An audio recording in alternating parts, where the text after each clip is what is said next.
Hi hello welcome to మామా TV. ఈరోజు ఒక స్పెషల్ పర్సన్ని మనం ఇంటర్వ్యూ చేయబోతున్నాం. ఆయన ఒక నిర్మాత, ప్రముఖ నటులు, అంతకు మించి ఒక కంప్లీట్ సినిమా మనిషి అని మనం చెప్పొచ్చు. ఆయనే జీవి నారాయణరావు గారు. సార్ నమస్తే సార్. నమస్కారం. సార్ అసలు యాక్చువల్గా ముందు ఎవరైనా ఇంటర్వ్యూ చేసే ముందు అసలు మీది ఎక్కడి నుంచి మొదలైందని అడగటం ఆనవాయితీ. అయితే మీది కంప్లీట్ సినిమా ఫ్యామిలీ. అంటే మీ నాన్నగారు డిస్ట్రిబ్యూషన్లో ఉన్నారు. అవునండి. అసలు ఆయనకి సినిమా రంగం మీద ఇంట్రెస్ట్ అవడానికి గల కారణం ఏంటి సార్? ఆయన యాక్చువల్‌గా బనారస్ హిందూ యూనివర్సిటీలో చదువుకున్నారు ఆ రోజుల్లో. ఆహా! ఓకే. బనారస్ హిందూ యూనివర్సిటీ అంటే చాలా ఫేమస్. ఏఎస్ రావు గారిని ఈటీవీ ఇది ఉంది కదా మన ఈసీఎల్. Okay sir. ఈసీఎల్ సంస్థాపకుడు. ఆయన మా నాన్నగారి క్లాస్‌మేట్స్. బనారస్‌లో చదువుకొని వచ్చిన తర్వాత మా ఫాదర్ వచ్చేసి అమ్మ నాన్నగారిది ఇద్దరిది కూడా కుర్మద్దాలి గ్రామం, కృష్ణా జిల్లా. కృష్ణా జిల్లా. Okay sir. రైతు కుటుంబం. ఓకే. ఓకే. మా తాతగారు అందరూ రైతు కుటుంబం. 100 ఎకరాల పొలం ఉండేది ఆ రోజుల్లో. ఆహా! Okay sir. సో పెద్ద రైతులే. అయితే ఈ రైతు కుటుంబం నుంచి వచ్చి బయటికెళ్ళి చదువుకున్న వాళ్ళు మా ఊరు నుంచి మొట్టమొదటి వ్యక్తి మా నాన్నగారు. హుహు. బనారస్ వెళ్ళి హ్మ్. ఎంఎస్ పాస్ అయ్యి వచ్చి ఏం చేద్దాం, వ్యాపారం ఏమన్నా చేయాలి అని మొదలుపెడితే, సరే ముందు అనుకున్నారు మెక్డవల్ కంపెనీ తీసుకుందాం అనుకున్నారు. ఆహా! ఓకే. విస్కీ బ్రాండీలు అవి. అప్పుడు మా ఫాదర్ వాళ్ళకి మళ్ళీ ఐడియా వచ్చింది. ఏంటి ఇంత చదువుకుని పైగా వాళ్ళు కమ్యూనిస్ట్ భావాలు ఉన్నవాళ్ళు. ఓకే మా సార్. నాన్నగారు చాలా యాక్టివ్ కమ్యూనిస్ట్. ఓకే. చంద్రరాజేశ్వరరావు గారు శిష్యుడు. ఓకే. సరే మనం వెళ్ళి ఇప్పుడు ఈ విస్కీ వ్యాపారాలు ఎందుకులే, సినిమా వ్యాపారం చేద్దామని సినిమా రంగంలోకి దిగారు. ఓకే. అలా స్టార్ట్ చేశారు మా ఫాదరు. 1947లోనే గౌతమ్ బుద్ధ అని ఒక సినిమా, ఓకే. హిందీ సినిమా, దాన్ని ఆంధ్రప్రదేశ్లో విడుదల చేశారు. Okay sir. మొదటి సినిమా. అప్పట్లో ఆంధ్రదేశం అంతా ఒకటే డిస్ట్రిబ్యూషన్ ఆఫీస్. ఓకే. అంటే కొన్నే ఉండేవి పెద్ద పెద్ద ఆఫీసులు. నవయుగ, విజయ, చమిరియ ఇలా 3-4 కంపెనీలే ఉండే డిస్ట్రిబ్యూషన్స్. అయితే అందులో నవయుగ పెట్టిన తర్వాత మంచి సినిమాలు అంటే రాజ్ కపూర్ గారి సినిమాలు ఫస్ట్ కొనుక్కొచ్చారు. ఓకే. ఆన్, ఆవారా ఇలా అద్భుతమైన సినిమాలు రాజ్ కపూర్ గారి సినిమాలు. జిస్ చేసిన గంగా బయతియే ఆ సినిమా రిలీజ్ చేయడం కాకుండా విజయవాడలో 100 రోజులు ఆడింది. ఆహా! Okay sir. విజయవాడలో 100 రోజులు ఆడితే రాజ్ కపూర్ గారిని తీసుకొచ్చారు విజయవాడకి. తీసుకొచ్చి ఆ సభ అలంకార్ థియేటర్ అని విజయవాడలో, నవైగా వాళ్ళది అలంకార్ థియేటర్. ఓకే. ఓకే. అయితే అలంకార్ థియేటర్లో విడుదల చేయడం, అది ఘన విజయం సాధించడం, ఆంధ్రదేశం అంతా హిందీ సినిమా అద్భుతంగా జనం చూసేయడం ఇలా జరిగింది. అలా స్టార్ట్ చేసిన సంస్థ ఆ తర్వాత అక్కినేని నాగేశ్వరరావు గారి సినిమాలు. ఆల్మోస్ట్ ఆయన యాక్ట్ చేసిన సినిమాల్లో 80% నవైగా విడుదల. అవును సార్. ఆ రోజు మీరు ఏ సినిమా పాత సినిమా చూసినా కూడా ఆ సినిమాలో నవైగా విడుదల అని ఉంటుంది. ఆయన ప్రత్యేకంగా హోమ్ ప్రొడక్షన్ గా ఫీల్ అయ్యేవారంట మీరు. అవును, అంత ఇదిగా ఉండేవారు. అంత మంచి స్నేహితులు కూడా మా నాన్నగారు అక్కినేని నాగేశ్వరరావు గారు. Yes sir. Almost Akkineni Nageswara Rao గారు పెళ్లి చేసింది కూడా మా నాన్నగారు. ఓకే. అంత అనుబంధం. అలా స్టార్ట్ చేసి అలాగే మా నాన్నగారు వీళ్ళందరూ కలిసి దుక్కిపాటి మసూనరావు గారిని నిర్మాతగా ఎంకరేజ్ చేద్దామని, ఆయన పెద్ద ఆయన ఆయన స్క్రిప్ట్ చేయడం కానీ సినిమా తీయడం కానీ అద్భుతం. తెలుసు మీకు దుక్కిపాటి మసూనరావు, దొంగరాముడు, తోడుకోడళ్ళు, ఇలా అక్కినేని నాగేశ్వరరావు గారి సినిమా ఒకటి విడుదలైందంటే 100 రోజులు 200 రోజులు ఆ థియేటర్లో ఆడుతూనే ఉండేది. మళ్ళీ ఇంకో సినిమా రెడీ అయ్యే వరకు అదే సినిమా ఆడుతూ ఉండేది. అంత సక్సెస్ఫుల్ సినిమాలు నిర్మించారు. అన్నపూర్ణ పిక్చర్స్ అని పెట్టి మొట్టమొదటి దొంగరాముడు తీశారు. అది కేవీ రెడ్డి గారు డైరెక్టర్. ఈ సినిమా కూడా మా నాన్నగారు, ఆ అన్నపూర్ణ పిక్చర్స్లో మా నాన్నగారు పార్ట్నర్. ఓకే. అంత అనమాట. అంటే నవయుగాలో నాగేశ్వరరావు అయితే నవయుగ అలా ఉండేది. మా నాన్నగారు కూడా ఇప్పుడు మా నాన్నగారి తర్వాత ఆ అన్నపూర్ణలో షేర్స్ కూడా నాకే ఉన్నాయి. నాకు రాశారు, ఈ సినిమాల ఇండస్ట్రీలో ఉన్నానని నా పేరునే రాశారు. దుక్కిపాటి మసూనరావు గారు ఎన్ని సినిమాలు తీశారో అన్నీ కూడా అలాగే సక్సెస్ అయినాయి. మా నాన్నగారు తర్వాత డిస్ట్రిబ్యూషన్ నుంచి సారథి స్టూడియో కొన్నారు. ఎప్పుడంటే అక్కినేని నాగేశ్వరరావు గారు చెన్నై నుంచి ఇక్కడికి షిఫ్ట్ అయిపోయారు. షిఫ్ట్ అయిపోతున్నప్పుడు అప్పటికి ఏంటంటే ఆయనే చెప్పేవారు, తప్పేం లేదు ఇందులో. రామారావు గారిని తట్టుకోవడం కష్టంగా ఉండేది. ఎన్టీ రామారావు గారికి బా బ్యాక్గ్రౌండ్ అంటే విజయ సంస్థ. అవును సార్. విజయ సంస్థ అంటే మీకు తెలియంది ఏముంది, పాతాళ భైరవి నుంచి అది చాలా పెద్ద ఐకానిక్ అన్ని, సంస్థ అది. మాయాబజారు, ఇలాగా ఇది ఇద్దరు కలిసి కూడా యాక్ట్ చేశారు చాలా సినిమాలు. రామారావు గారు, నాగేశ్వరరావు ఇద్దరు కలిసి యాక్ట్ అవును చేశారు. సార్. ఇది మాయాబజార్ చేశారు, మిస్ అమ్మ చేశారు. ఇలా విజయ సంస్థలో అంత పెద్ద సంస్థతో కాంపిటీట్ చేయడం కష్టం అయ్యి, పైగా అప్పటికి ఆంధ్రప్రదేశ్లో చాలా మందికి సినిమా ఇండస్ట్రీ డెవలప్ చేయాలని బ్రహ్మానంద రెడ్డి గారు, వారు నాగేశ్వరరావు గారు స్నేహంగా ఉండేవారు, చెన్నారెడ్డి గారు, వీళ్ళంతా కలిసి ఆలోచించుకుని నాగేశ్వరరావు గారు హైదరాబాద్ షిఫ్ట్ అయ్యారు. హైదరాబాద్ షిఫ్ట్ అయిన తర్వాత ఇక్కడ స్టూడియో కావాలని, అప్పుడు మా నవయుగ సంస్థ వచ్చి ఈ సారథి స్టూడియోస్ని కొనేసింది. ఓకే. అప్పటికీ సారథి స్టూడియో ఉంది, చల్లపల్లి రాజా గారిది. అయితే వాళ్ళు అప్పుడు బిజినెస్ లేదు వాళ్ళు అని చెప్పి ఆయన క్లోజ్ చేయడానికి ప్రిపేర్ అయిపోయారు. చల్లపల్లి రాజా గారు అబ్బాయి హరిశ్చంద్ర ప్రసాద్ గారు అని ఆయన. సరే స్టూడియోని మా వాళ్ళు కొనుక్కుని దాన్ని సారథి స్టూడియోస్కి మా నాన్నగారు గుంటకల్ నుంచి హైదరాబాద్ షిఫ్ట్ అయ్యారు. మేనేజింగ్ డైరెక్టర్గా సారథి స్టూడియో నిర్వహిస్తూ, ఆ సారథి స్టూడియోలో ఉన్న 2 ఫ్లోర్స్ మా నాన్నగారు కట్టినవే. 1964లో మేము హైదరాబాద్ షిఫ్ట్ అయ్యాం. Okay sir. ఓకే. అంటే 50 ఏళ్ళు పైన అయింది, 60 ఏళ్ళు అవుతాం. సో అలాగా సినీ ఇండస్ట్రీలోనే కొనసాగాం. నాన్నగారు మేనేజింగ్ డైరెక్టర్ ఉండగానే నాన్నగారు సినిమాలు ప్రొడ్యూస్ కూడా చేశారు.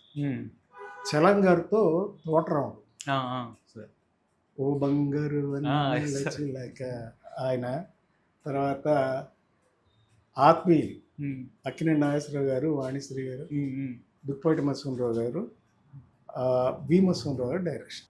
అసలు వాణిశ్రీ గారు నాగేశ్వరరావు గారితో ఫస్ట్ పిక్చర్ అది. Okay sir. హీరోయిన్గా. ఓకే. హీరోయిన్గా ఫస్ట్ పిక్చర్ వాళ్ళిద్దరు కాంబినేషన్ అదే, ఆత్మీయులు. దాంట్లో ఆత్మీయుల్లో విజయ నిర్మల్ గారు ఉంటారు, మళ్ళీ చంద్రకళ గారు ఉంటారు. సో చాలా పెద్ద హిట్ పిక్చర్ ఆత్మీయులు, మంచి పాటలు ఉన్నాయండి. పెద్ద సూపర్ హిట్. దుక్కుపాటి మత్స్యరావు గారు, ఆయన పేరు నిర్మాతగా ఉంటుంది. నాన్నగారు వీళ్ళంతా కలిసి చేసిన, అప్పుడు ఏం చేసినా ఈ సంస్థలన్నీ ఒకటిగా ఉండి చేసేవాళ్ళు. అట్లా బ్యాక్గ్రౌండ్ అనమాట.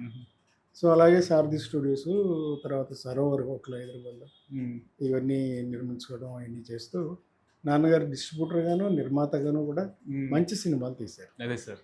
ఆత్మీయులు, మైనర్ బాబు, శోభన్ బాబు గారితో మైనర్ బాబు, శోభన్ బాబు, వాణిశ్రీ ఇద్దరు హీరోయిన్స్గా. తాతినేని ప్రకాశ్రావు గారని ఆయన డైరెక్టర్ సినిమాకి. ఓకే. అది సారథి టీపీఆర్ కంబైన్స్ చెప్పి అది, ఆ సినిమా కూడా హిట్. ఇక అన్ని నాన్నగారు తీసిన సినిమాలు కూడా. తర్వాత రజనీకాంత్ కృష్ణ గారితో అన్నదమ్ముల సవాల్, ఇద్దరు అసాధ్యులే. వాళ్ళిద్దరు కాంబినేషన్ కూడా చాలా ఎక్కువ మూవీస్ ఆ టైంలో వచ్చాయి కదా సార్. అప్పుడే మా నాన్నగారు తీసింది సార్. నాన్నగారు సారథి స్టూడియో ఉన్నాయి. Okay sir. 2 సినిమాలు సారథి బ్యానర్లోనే తీశారు, సారథి స్టూడియోస్. ఓకే. కె సరదాస్ గారు డైరెక్టర్. Okay sir. వాళ్ళ కాంబినేషన్ ముగ్గురు సూపర్ హిట్ 2 సినిమాలు కూడా. అలాగా నాన్నగారు ప్రొడక్షన్ కూడా చేశారు. Okay sir. మొదటి నుంచి ఈ డిస్ట్రిబ్యూటర్లు అంటేనే అసలు ఆ రోజుల్లో, ఇప్పుడు ఇప్పటిలాగా కాదు, ఆ రోజుల్లో డిస్ట్రిబ్యూటర్ ఇన్వాల్వ్మెంట్ మొదటి నుంచి ఉండాలి. డిస్ట్రిబ్యూటర్ లేకపోతే సినిమా రిలీజ్ అవ్వదు. అప్పుడు డిస్ట్రిబ్యూటర్స్ చేతిలోనే ఉండేదంట కదా సార్ ప్రొడ్యూసర్ కంటే సినిమా. ఎందుకంటే ఫైనాన్స్ అంతా డిస్ట్రిబ్యూటర్లు చేసేవారు. ఓకే. డబ్బు వాళ్ళు పెట్టుబడి పెట్టేవారు. Okay sir. అందుకని ప్రొడ్యూసర్ కూడా ప్రతిసారి రష్ చూపించాలి వాళ్ళకి, డిస్ట్రిబ్యూటర్లు. వాళ్ళు ఏదైనా కావాలంటే సలహా, పెద్ద కంపెనీలు అనుకోండి, విజయ లాంటివి లేదా అన్నపూర్ణ లాంటి, దుక్పాటి మత్స్యరావు గారికి అయితే వీళ్ళు కరెక్షన్స్ చెప్పేది పని లేదు. అలా పెద్దవాళ్ళు తీస్తూ ఉండేవారు. కొత్తగా వచ్చిన వాళ్ళు కానీ ఎవరికైనా ఇట్లా తీయాలి బాబు, ఇట్లా తీయకూడదు, ఇట్లా జాగ్రత్త చేయండి అని చెప్పేవారు. అయితే మరి ప్రొడ్యూసర్స్ మెయిన్ పని ఏముండేది సార్? అంటే ఇప్పుడు వీళ్ళ డిస్ట్రిబ్యూటర్స్ నుంచి ప్రొడక్షన్ తీయడం అంతా, ప్రీ ప్రొడక్షన్ అంతా ప్రొడ్యూసరే కదా. మ్యూజిక్ చేసుకోవడం కానీ, కథ వరకు వినేవారు. కథ విని ఓకే చేసేవారు. ఫలానా డైరెక్టర్ ఓకే, ఈ డైరెక్టర్ అయితే ఈ సినిమా బాగుంటుంది అని ప్లాన్ చేసుకునేవారు. మీకు సినిమా షూటింగ్ అని ఎవరు చేస్తారు? ప్రొడ్యూసరే కదా. అప్పుడు ప్రొడ్యూసర్ కంట్రోల్ ఉండేది, భయం ఉండేది. దేంటే ఆయన కంటే డిస్ట్రిబ్యూటర్ నేను చెప్పాలి, మీరు జాగ్రత్తగా చేయండి, కథ బాగుండాలి, మ్యూజిక్ బాగుండాలి, ఇలా వాళ్ళు ఆ దాంట్లో కూడా ఇన్వాల్వ్ అయ్యేవారు. Okay. So total film production అంతా కలిసికట్టుగా కలెక్టివ్ యాక్టివిటీ ఉండేది. ఓకే. Okay sir. ఇవాళగా ఎవరి దారి వాడి చేసుకోవడం అలా కాదు. సో అందరు కలిసికట్టుగా ఉమ్మడిగా కష్టపడి సినిమాని తయారు చేశారు. అయితే నాకు ఒక డౌట్ సార్, ఇప్పుడు డిస్ట్రిబ్యూటర్స్ దగ్గర నుంచి మనీ వస్తుంది, ప్రొడ్యూసర్గా చేస్తున్నారు మీరు చెప్పేదాన్ని బట్టి. మరి రిటర్న్స్ వచ్చినప్పుడు, లాభాలు వచ్చినప్పుడు ఎక్కువ శాతం ఎవరికి వెళ్ళేది? అది ఈ జనరల్గా డిస్ట్రిబ్యూషన్ అయితే మొత్తం కలెక్షన్స్ డిస్ట్రిబ్యూటరే కలెక్ట్ చేస్తాడు. ఓకే. డిస్ట్రిబ్యూటర్ మళ్ళీ థియేటర్స్ ఇస్తాడు. థియేటర్ వాళ్ళు వచ్చిన కలెక్షన్లో వాళ్ళ పర్సంటేజ్ వాళ్ళు తీసుకుని మిగతాది డిస్ట్రిబ్యూటర్కి ఇచ్చేస్తారు. ఓకే. డిస్ట్రిబ్యూటర్లు ఏం చేస్తారు, ఆ వచ్చిన డబ్బులోంచి 20% వాళ్ళ కమిషన్ తీసుకుని మిగిలిన డబ్బు అంతా ప్రొడ్యూసర్కి పంపిస్తారు. పూర్తిగా డిఫరెంట్గా ఉంది కదా సార్ ఇప్పటికే అప్పటికి అసలు. అది సెటప్. సో అందుకని డిస్ట్రిబ్యూటర్ కావాలి, ప్రొడ్యూసర్ కావాలి, డైరెక్టర్ కావాలి. ప్రొడ్యూసర్ డైరెక్టర్ వాళ్ళిద్దరు అనుకున్న సినిమా తీయాలి. అన్ని ఏర్పాట్లు ప్రొడ్యూసర్ అంటే భయం ఉండేది, గౌరవం ఉండేది. అదే తర్వాత ఏమైందంటే స్టార్డమ్ పెరిగిపోతూ వచ్చింది. అటు ప్రొడ్యూసర్ని నెగ్లెక్ట్ చేయడం మొదలుపెట్టారు. ఓకే. అప్పట్లో ప్రొడ్యూసర్లు ఏం చేయడం మొదలెట్టారు, బయింగ్ సిస్టమ్ అని వచ్చింది. అది దేంతో స్టార్ట్ అయిందంటే ఇంచుమించుగా ఎన్టీ రామారావు గారి అడవిరావు రాయలసీమలో మా అంకులే ఉండేవారు. ఆయన డిస్ట్రిబ్యూటర్, జయలక్ష్మి నాగేశ్వరరావు గారని, తుమ్మల నాగేశ్వరరావు గారు. ఓకే. ఆయన ఫస్ట్ ఈ బయింగ్ సిస్టమ్. ఓకే. ఇప్పుడు ఏంటంటే అప్పుడు ఏం చేయాలి, ఎప్పుడు కలెక్షన్ వచ్చే వరకు ప్రతిసారి మేము రోజు డీసీఆర్ రావాలి, ప్రొడ్యూసర్కి కాపీ పంపించాలి, ఈ స్టేషన్లో ఇంత వచ్చింది. అందుకని నాగేశ్వరరావు గారికి కానీ కృష్ణ గారికి కానీ ఆ సినిమా ఎంత కలెక్ట్ చేస్తుంది, ఎందుకు కలెక్ట్ చేస్తుంది, ఏ ఊర్లో కలెక్ట్ చేసింది, ఎంత వచ్చింది, వాళ్ళకి ఎంత వచ్చింది, మనకి ఎంత వచ్చింది, అలాగే ఎంత నష్టపోయారు, ఓకే, అది కూడా ఆలోచించారు. ఓకే. ఓకే. అందుకనే ఇప్పుడు నాగేశ్వరరావు గారు కానీ, రామారావు గారు కానీ, కృష్ణ గారు కానీ ఒక నిర్మాత దెబ్బతింటే పిలిచి మళ్ళీ వాళ్ళే డేట్ ఇచ్చేవారు. అదే సార్, ఇంకో సినిమా తీసుకోవాలి. కృష్ణ గారు అయితే మరి అసలు ఆయన సినిమా పూర్తయ్యే వరకు డబ్బు అడిగేవాడు కాదు, తీసుకునేవాడు. అంత అయినా ప్రొడ్యూసర్ హ్యాపీగా ఎంత ఇస్తే అంత తీసుకుని. అదే సార్, ఆ పద్ధతి ఉండేది. ఓకే. అలాగే నాకు తెలిసినంత వరకు చిరంజీవి గారు కూడా ఏ రోజు నేను ఆయనతో సినిమాలు నిర్మించాను కదా, నాకు ఎంత ఇవ్వు అని అడగల. నువ్వు సరిగ్గా బిజినెస్ చేసుకుని సినిమా బాగా తీయి, ముందు ఖర్చుకు వెనకాడకుండా తీసి వచ్చిన డబ్బు నీకు సంతోషంగా ఉంటే అప్పుడు నాకు డబ్బులు. Okay sir. అంత అండర్స్టాండింగ్ ఉండేది producer and hero and director అందరికి కూడా. అందుకే వాళ్ళు అంత సూపర్ స్టార్స్. ఏనాడు వాళ్ళు ఇంత ఇవి నాకు అని డబ్బు వసూలు చేసిన పద్ధతి లేదు. ఎవరైనా ఇప్పుడు కృష్ణ గారు అయితే ఎవరైనా నాగేశ్వరరావు గారు కానీ, రామారావు గారు దెబ్బతిన్నాడు నిర్మాత అని అనుకుంటే వాళ్ళే పిలిచి మళ్ళీ డేట్లు ఇచ్చేవారు, సినిమాలు తీయించేవారు. Okay sir. ఓకే. తర్వాత వాళ్ళు సొంతంగా తీయడం మొదలుపెట్టారు. ఓకే. అట్లా స్టార్ట్ అయిందే ఈ అన్నపూర్ణ పిక్చర్స్. ఓకే. అట్లా స్టార్ట్ అయిందే NTR combines. Okay. Okay sir. Nandamuri Taraka Ramarao గారి పేరు మీద ఆయన సినిమాలు తీయడం మొదలుపెట్టారు. ఓకే. ఆయనే రిస్క్ చేయడం మొదలెట్టాడు. రిస్క్ ఎందుకు, ఒకవేళ ప్రొడ్యూసర్ది ఇది చేస్తే ఏదైనా ఎక్స్పెరిమెంట్ చేద్దాం అనిపించింది. ఇప్పుడు రావణాసురుడు క్యారెక్టర్ అయ్యాలి ఆయన, సీతారామ కళ్యాణం. అది వేరే ప్రొడ్యూసర్ చేసినట్టయితే ఒకవేళ దెబ్బతింటే ప్రొడ్యూసర్ ఇబ్బంది పడిపోతాడు కదా. అందుకని తను సొంతంగా ప్రొడక్షన్ కంపెనీ స్టార్ట్ చేసింది. ఎందుకంటే అప్పటిదాకా ఆయన మీద ఒక ఇమేజ్ ఉంది కదా సార్, అది కాపాడుకోవాలి. కానీ రిస్క్ ఏదైనా వస్తే మేమే తీసుకుంటాం. ఓకే. సో నష్టాన్ని కూడా వాళ్ళు భరించడం కోసం వాళ్ళు they started their own productions. Okay. Rama Rao గారు కానీ, నాగేశ్వరరావు గారు కానీ, పద్మాలయ కృష్ణ గారు కానీ, అందరు హీరోస్ ఆల్మోస్ట్ మెయిన్ హీరోస్ అందరు. అదే సార్, అందరూ సొంత బ్యానర్ స్టార్ట్ చేసి ఆ రిస్క్లు చేయడం మొదలెట్టారు. అయితే ఇంకొక చిన్న, ఇప్పుడు మీ దగ్గరికి వద్దాం సార్. నాన్నగారు ఎంత సీనియర్ అంటే పరిచయాలు చాలా ఉన్నా సరే మిమ్మల్ని మాత్రం యాక్టింగ్ వైపుకి మాత్రం ఇంట్రెస్ట్ చూపలేదని నేను విన్నాను. Right, correct. ఎందుకంటే మా కుటుంబంలో మేము నలుగురు తర్వాత నేను 5వ వాడిని. మా నాన్నగారి కోరిక ఏంటంటే నన్ను డాక్టర్ని చేయాలి. పెద్దవాళ్ళందరూ ఒకళ్ళు ఇంజనీరు, ఒకళ్ళు ఆడిటరు ఇట్లా చదువుకున్నారు తప్ప ఎవరు డాక్టర్ చదవలేదు. మా నాన్నగారి కోరిక నన్ను డాక్టర్ చేయాలి. అందుకని నన్ను స్టూడియోలో కూడా రానిచ్చేవారు. ఓకే. అట్లా ఉండేది. ఆయన ఇంట్రెస్ట్. కానీ నాకు చిన్నప్పటి నుంచి కూడానండి థియేటర్ ఆర్ట్స్, డ్రామా, డాన్సు. అసలు నేను నా 8వ ఏటే శకుంతల నాటకంలో గుంటకల్లో ఉన్నప్పుడు మేనక పాత్ర, ఆడపాత్ర, లేడీ ఆహా, పాత్ర, ఓకే సార్, ఆడపాత్ర, ఓకే. మేనక, శకుంతల తల్లి మేనక పాత్ర నేను చేయడం జరిగింది. అది ఇంట్లో తెలియకుండానే చేశాను. అలాగే నేను ఇంట్లో తెలియకుండానే అప్పుడు స్టేజ్ మీద డాన్స్లు చేస్తూ ఉండేవాడిని. ఓకే.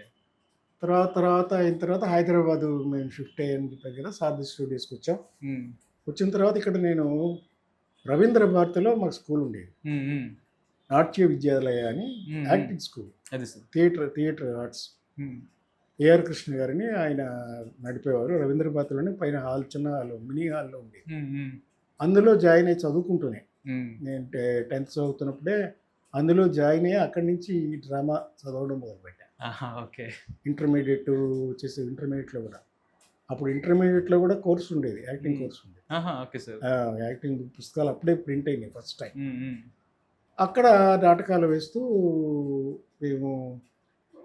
నేను ఉచ్చారణ బాగుందని అక్కడ దేశరాజు హనుమంతరావు గారిని, ఆయన మంచి యాక్టర్, ఆల్మోస్ట్ ఇప్పుడు ఎండమూరి వీరేంద్రనాథ్కి, జంజాల గారికి, వీళ్ళందరికీ గురువులు అంటారు. ఓకే. ఆయన దేశరాజు హనుమంతరావు గారు నాతో వేషం వేయించాడు ఫస్ట్. మహమ్మద్ బిన్ తుగ్లక్ అని నాటకం. ఓకే. తుగ్లక్ నాటకం అనమాట. అలా ఫస్ట్ నాటకం వేసాను. చాలా ప్రోగ్రాంలు ఇచ్చాం. ఇవన్నీ కూడా ఇంట్లో తెలియకుండానే, ఫాదర్ తెలియకుండానే, ఇవన్నీ తెలుసు. చాటుమాటున చేస్తుండే, ఎవరికి తెలియదు, ఇంట్లో ఎవరికి తెలియదు. మాకు ఆటలు వీటికంటే కూడా నాకు ఈ థియేటర్ మీద ఎక్కువ అభిమానం. ప్రతిరోజు రవీంద్ర భారతికి వెళ్ళిపోయేవాడిని సాయంత్రం. రవీంద్ర భారతిలో ఆల్మోస్ట్ 10 దాకా ఉండి డ్రామా చూసి అక్కడి నుంచి రవీంద్ర భారతి నుంచి సంజీవ్ రెడ్డి నగర్ వరకు నడుచుకుంటూ వెళ్ళేవాడు మళ్ళీ ఇంటికి ఆ రోజుల్లో. అలా ఉండేది నా చదువుతో పాటు కలుపుకుంటూ, ఇంట్లో తెలియకుండానే మేనేజ్ చేసుకుంటూ చేశాను. ఒక రోజున ఏం జరిగిందంటే, మా నాన్నగారు నేను స్కూల్లో ఎలా ఉన్నానో, చదువుతున్నానో లేదో చూద్దామని నేను మహబూబ్ కాలేజ్ అని ఆర్పి రోడ్లో, రాష్ట్రపతి రోడ్లో కాలేజ్ స్కూల్కి వెళ్ళారు. ఆయన చదువుతున్నాను లేదు, సో ఎట్లా చదువుతున్నా కనుక్కుందామని అయితే నేను లేను. ఎక్కడున్నాడు ఏంటంటే, మా క్లాస్మేట్స్ వాళ్ళు చెప్పి, ఇక్కడ ఎందుకు ఉంటాడు సార్, రవీంద్ర భారతిలో ఉంటాడు. సరే నాన్నగారు వెంటనే అదే కారులో రవీంద్ర భారతికి వచ్చారు. వెళ్తే అక్కడ కూర్చుని నేను ఆ రవీంద్ర భారతి మా స్కూల్లో నాటకాల పుస్తకాలు చదువుకున్నాను. అప్పుడు ఇక మా ఫాదర్, ఓహో ఇంత స్ట్రాంగ్గా ఉందా, సరేలే ఒక పని చేయి, నువ్వు ముందు డిగ్రీ ఫినిష్ చేసే, డిగ్రీ అయిన తర్వాత నీ ఇష్టం వచ్చినట్టు చేసుకుందని కన్విన్స్ అయ్యారు. ఆ తర్వాత హైదరాబాద్లోనే నాటకాలు వేయటం, రవీంద్ర భారతిలో రోజు రవీంద్ర భారతికి వెళ్ళిపోయే పని పగలంతా ఇది. తర్వాత ఆ రోజుల్లోనే డాన్స్ మీద కూడా నాకు ఎక్కువ ఇంట్రెస్ట్ ఉంది. అందుకని విజయనగర కాలనీలో టీచర్ ఉండేవారు, గిడుగు విశాలాక్షి గారని, ఆవిడ కూచిపూడి డాన్సర్. గిడుగు సీతాపతి గారిని వారి మనవరాలు, మా గొప్ప కవి గిడుగు శ్రీరామూర్తి గారు అంటారు. ఆ ఫ్యామిలీ నుంచి వచ్చిన గిడుగు విశాలాక్షి గారి ఆవిడ దగ్గరికి వెళ్ళి నేను డాన్స్ నేర్చుకున్నాను. ఇది కూడా దొంగతనంగానే, ఇంట్లో తెలియదు. పాకెట్ మనీ దాచుకోవడం, వాళ్ళకి ఇవ్వడం, డాన్స్ చేయడం. సో అలా నాట్యంతో అలా గడుపుతూ ఉండేవాడిని. ఆ తర్వాత ఏమైందంటే, ఇక డిగ్రీకి వచ్చిన తర్వాత ఇక్కడే న్యూ సైన్స్ కాలేజ్ అమీర్పేటలో బీకామ్ చేశాను. బీకామ్ ఫినిషింగ్ అయ్యే టైంకి అప్పటికి మా ఇంట్లో కన్విన్స్ అయ్యారు, పూనా వెళదామని పూనాకి అప్లై చేశాను. ఫిల్మ్ ఇన్స్టిట్యూట్, పెద్ద ఇన్స్టిట్యూట్ అప్పట్లో, అదొక్కటే ఉండేది ఇండియాలో. ఇండియాలోనే Poona film institute first. Apply చేద్దామంటే ఎవరున్నారు ఇక్కడ, ఎవరున్నా ఉన్నారని వెతికితే దేవదాస్ కనకాల గారు పరిచయం. ఆయన అప్పటికే కోర్స్ ఫినిష్ చేసుకుని వచ్చి ఇక్కడ సాంగ్ అండ్ డ్రామా డివిజన్ అని ఉంది. అందులో దేవదాస్ గారు, లక్ష్మీదేవి గారు, దేవదాస్ గారు మిస్సెస్, ఇద్దరు అందులో పనిచేసేవారు. Song and drama division. వాళ్ళేంటి గవర్నమెంట్ ఆర్గనైజేషన్. అది ఊరూరా వెళ్ళి నాటకాలు వేస్తూ ప్రచారం చేయాలి. ఇప్పుడు ప్రభుత్వ ఇవి ఉంటాయి, పథకాలు ఉంటాయి కదా, వాటి నాటకాల ద్వారా తెలియజేయాలి. అది గవర్నమెంట్ ప్రోగ్రామ్, గవర్నమెంట్ ఉద్యోగం. అది ఇద్దరు, రాళ్లపల్లి కూడా అందులోనే చేశారు. వీళ్ళందరూ కూడా అక్కడ ట్రైన్ అయినారు. సరే దేవదాస్ గారి దగ్గరికి వెళ్ళి కలిసిన తర్వాత, సరే నువ్వు అప్లై చేయగలరంటారు పూనా అన్నాడు. అప్లై చేశాను, నాకు రాలా సీట్. సరే ఈలోపు దేవదాస్ గారు మేమంతా కూడా నాటకాలు వేయడం మొదలెట్టాం. లక్ష్మీ దేవదాస్ కనకాల గారు వాళ్ళు పెళ్లి చేసుకోవడం, వాళ్ళ పెళ్ళి అయిన తర్వాత మేము దగ్గరుండి చేసాం పెళ్ళి, స్టూడెంట్స్ అందరం. అలాగా నాటక రంగంలో బాగానే ఎక్స్పీరియన్స్ సంపాదించాను. చేసిన తర్వాత 73లో మెడ్రాస్లో ఫిల్మ్ ఇన్స్టిట్యూట్ పెడుతున్నారని తెలుసు. ఓకే. చెన్నైలో ఏంటంటే south Indian film chamber of commerce అని ఉంది. సౌత్ ఇండియన్ 4 భాషల్లోనూ ఆర్టిస్ట్ని తీసుకురావాలి అని whole industry. Okay sir. Okay. అంటే పెద్ద పెద్ద డైరెక్టర్లు బిఎన్ రెడ్డి గారు, పుల్లయ్య గారు, పి పుల్లయ్య గారు, కె బాలచంద్ర గారు, విశ్వనాథ్ గారు, వీళ్ళందరూ అక్కడ ఛాంబర్లో members. Okay. South Indian film ఛాంబర్లో వీళ్ళందరూ మెంబర్స్, డైరెక్టర్లు, ప్రొడ్యూసర్లు, ఓకే, అందరు మెంబర్స్ ఉంటారు. ఇది వేరు మళ్ళీ చెన్నైలో. Okay sir. అది అక్కడ ఒక కంపెనీ ఉండేది కదా సార్, ఫిల్మ్ ఇన్స్టిట్యూట్ ఉండేది కదా పాపులర్. అదే ఇదే ఫస్ట్ ఇదే first institute. Okay. Okay. Madras వాటి గవర్నమెంట్ ఇన్స్టిట్యూట్ ఉండేది, అది వేరు. Okay sir. ఇది ఇండస్ట్రీ పెట్టిన institute. Okay. Okay sir. Okay. Okay, అది ఉంది, గవర్నమెంట్ ఉంది, కానీ అంత గవర్నమెంట్ ఎవరు పట్టించుకునేవారు కాదు. Okay sir. ఓకే. అందుకని ఇది పెట్టాలని ఇండస్ట్రీయే డిసైడ్ చేసుకుని స్టార్ట్ చేశారు అదే బిల్డింగ్లో. Okay sir. చేంబర్ ఆఫీస్ అంటే మెడ్రాస్లో సిటీ సెంటర్లో ఉంటుంది, జెమినీ స్టూడియో ఎదురుగా ఉంటుంది, పెద్ద ఇన్స్టిట్యూట్ అది. Okay sir. పైగా అప్పుడు ఏం చేశారంటే వీళ్ళంతా తెలుగు, తమిళ్, మలయాళం, కన్నడం 4 భాషల్లోనూ ట్రైనింగ్ ఇవ్వాలి ఆర్టిస్ట్కి. ఒక యాక్టర్కి 4 భాషలు వచ్చేలాగా. 4 భాషలు సపరేట్గా సార్. భాష సపరేట్, ఓకే. ఓకే. ఇన్స్టిట్యూట్ ఒకటే. Okay sir. ఓకే. 4 లాంగ్వేజెస్ వాళ్ళు ఉండేవాళ్ళం. అట్లాగా మాకు ఇంటర్వ్యూ క్వాలిఫై చేస్తే బిఎన్ రెడ్డి గారు, మల్లీశ్వరి డైరెక్టర్, ఆయన ఫోటోషూట్ చేసి ఫిల్మ్ తీశారు, ట్రైల్ ఫోటోజెనిక్గా కాదా అని చూసి డైరెక్టర్లు అందరూ సెలెక్ట్ చేసి ఒక 40 మందిని సెలెక్ట్ చేశారు. Okay sir. దాంట్లో సెలెక్ట్ అయిన వాళ్ళ ఒక 200-300 మంది వచ్చింటారు.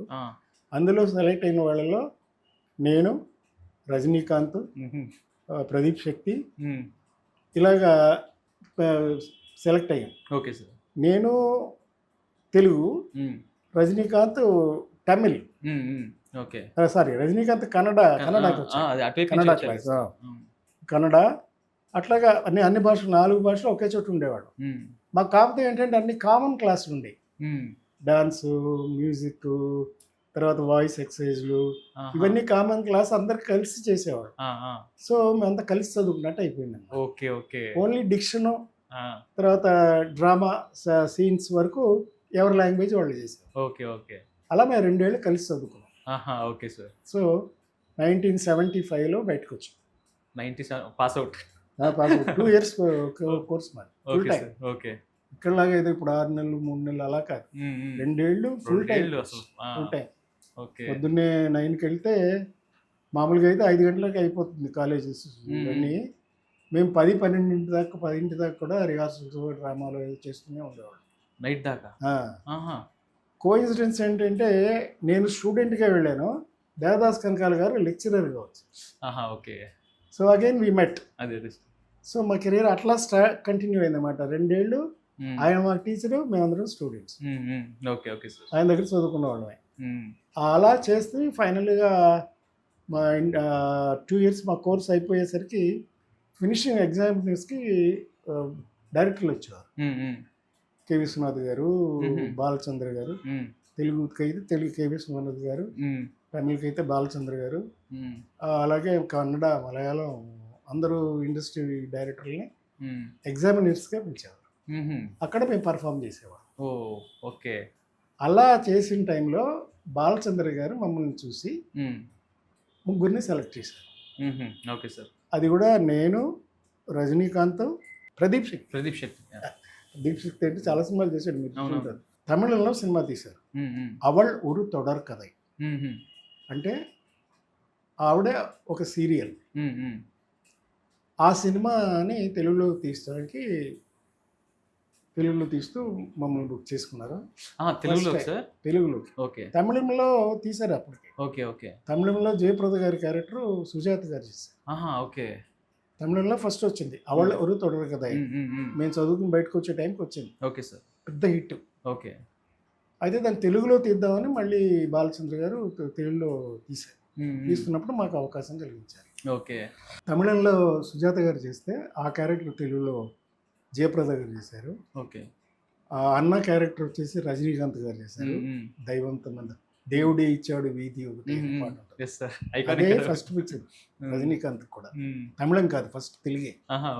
ఫస్ట్ తెలుగే. తర్వాత నాకు తాళిగట్టు శుభవేళ మీ అందరికీ తెలుసు ఎంత పెద్ద హిట్ అయిందో. ఆ సినిమా చేసాం, అది విడుదలైంది. అది ఎలాంటి సినిమా, పెద్ద కాంపిటీషన్ ఆ రోజున. ఎన్టీ రామారావు గారి ఆరాధన అనే సినిమా. ఓకే. ఎన్టీ రామారావు గారు, వాణిశ్రీ గారు, హిందీలో super hit, super musical hit ఆరాధన. ఆ సినిమా మీద రిలీజ్ చేశారు ఈ అంతులేని కథ అదే రోజు. ఓకే. మాకు భయం ఎట్లా ఉంటుందో ఏమో, రామారావు గారి సినిమా మీద ఎట్లా అసలు జనం వస్తారా, ఏమవుతుంది అని అనుకుంటుంటే అట్లాగే వచ్చింది. నేను ఇక్కడ దీపక్ మహల్లో ఫస్ట్ డే మార్నింగ్ షో వేశారు. పొద్దున్నే 9 o'clock 10 o'clock వేసేవారు మార్నింగ్ షో. మార్నింగ్ షోకి వెళ్తే ఇంటర్వెల్ అయిపోయింది. ఇంటర్వెల్ అయిపోయిన కొద్దిసేపటికి కరెంట్ పోయింది. ఆ రోజుల్లో జనరేటర్ లేవు.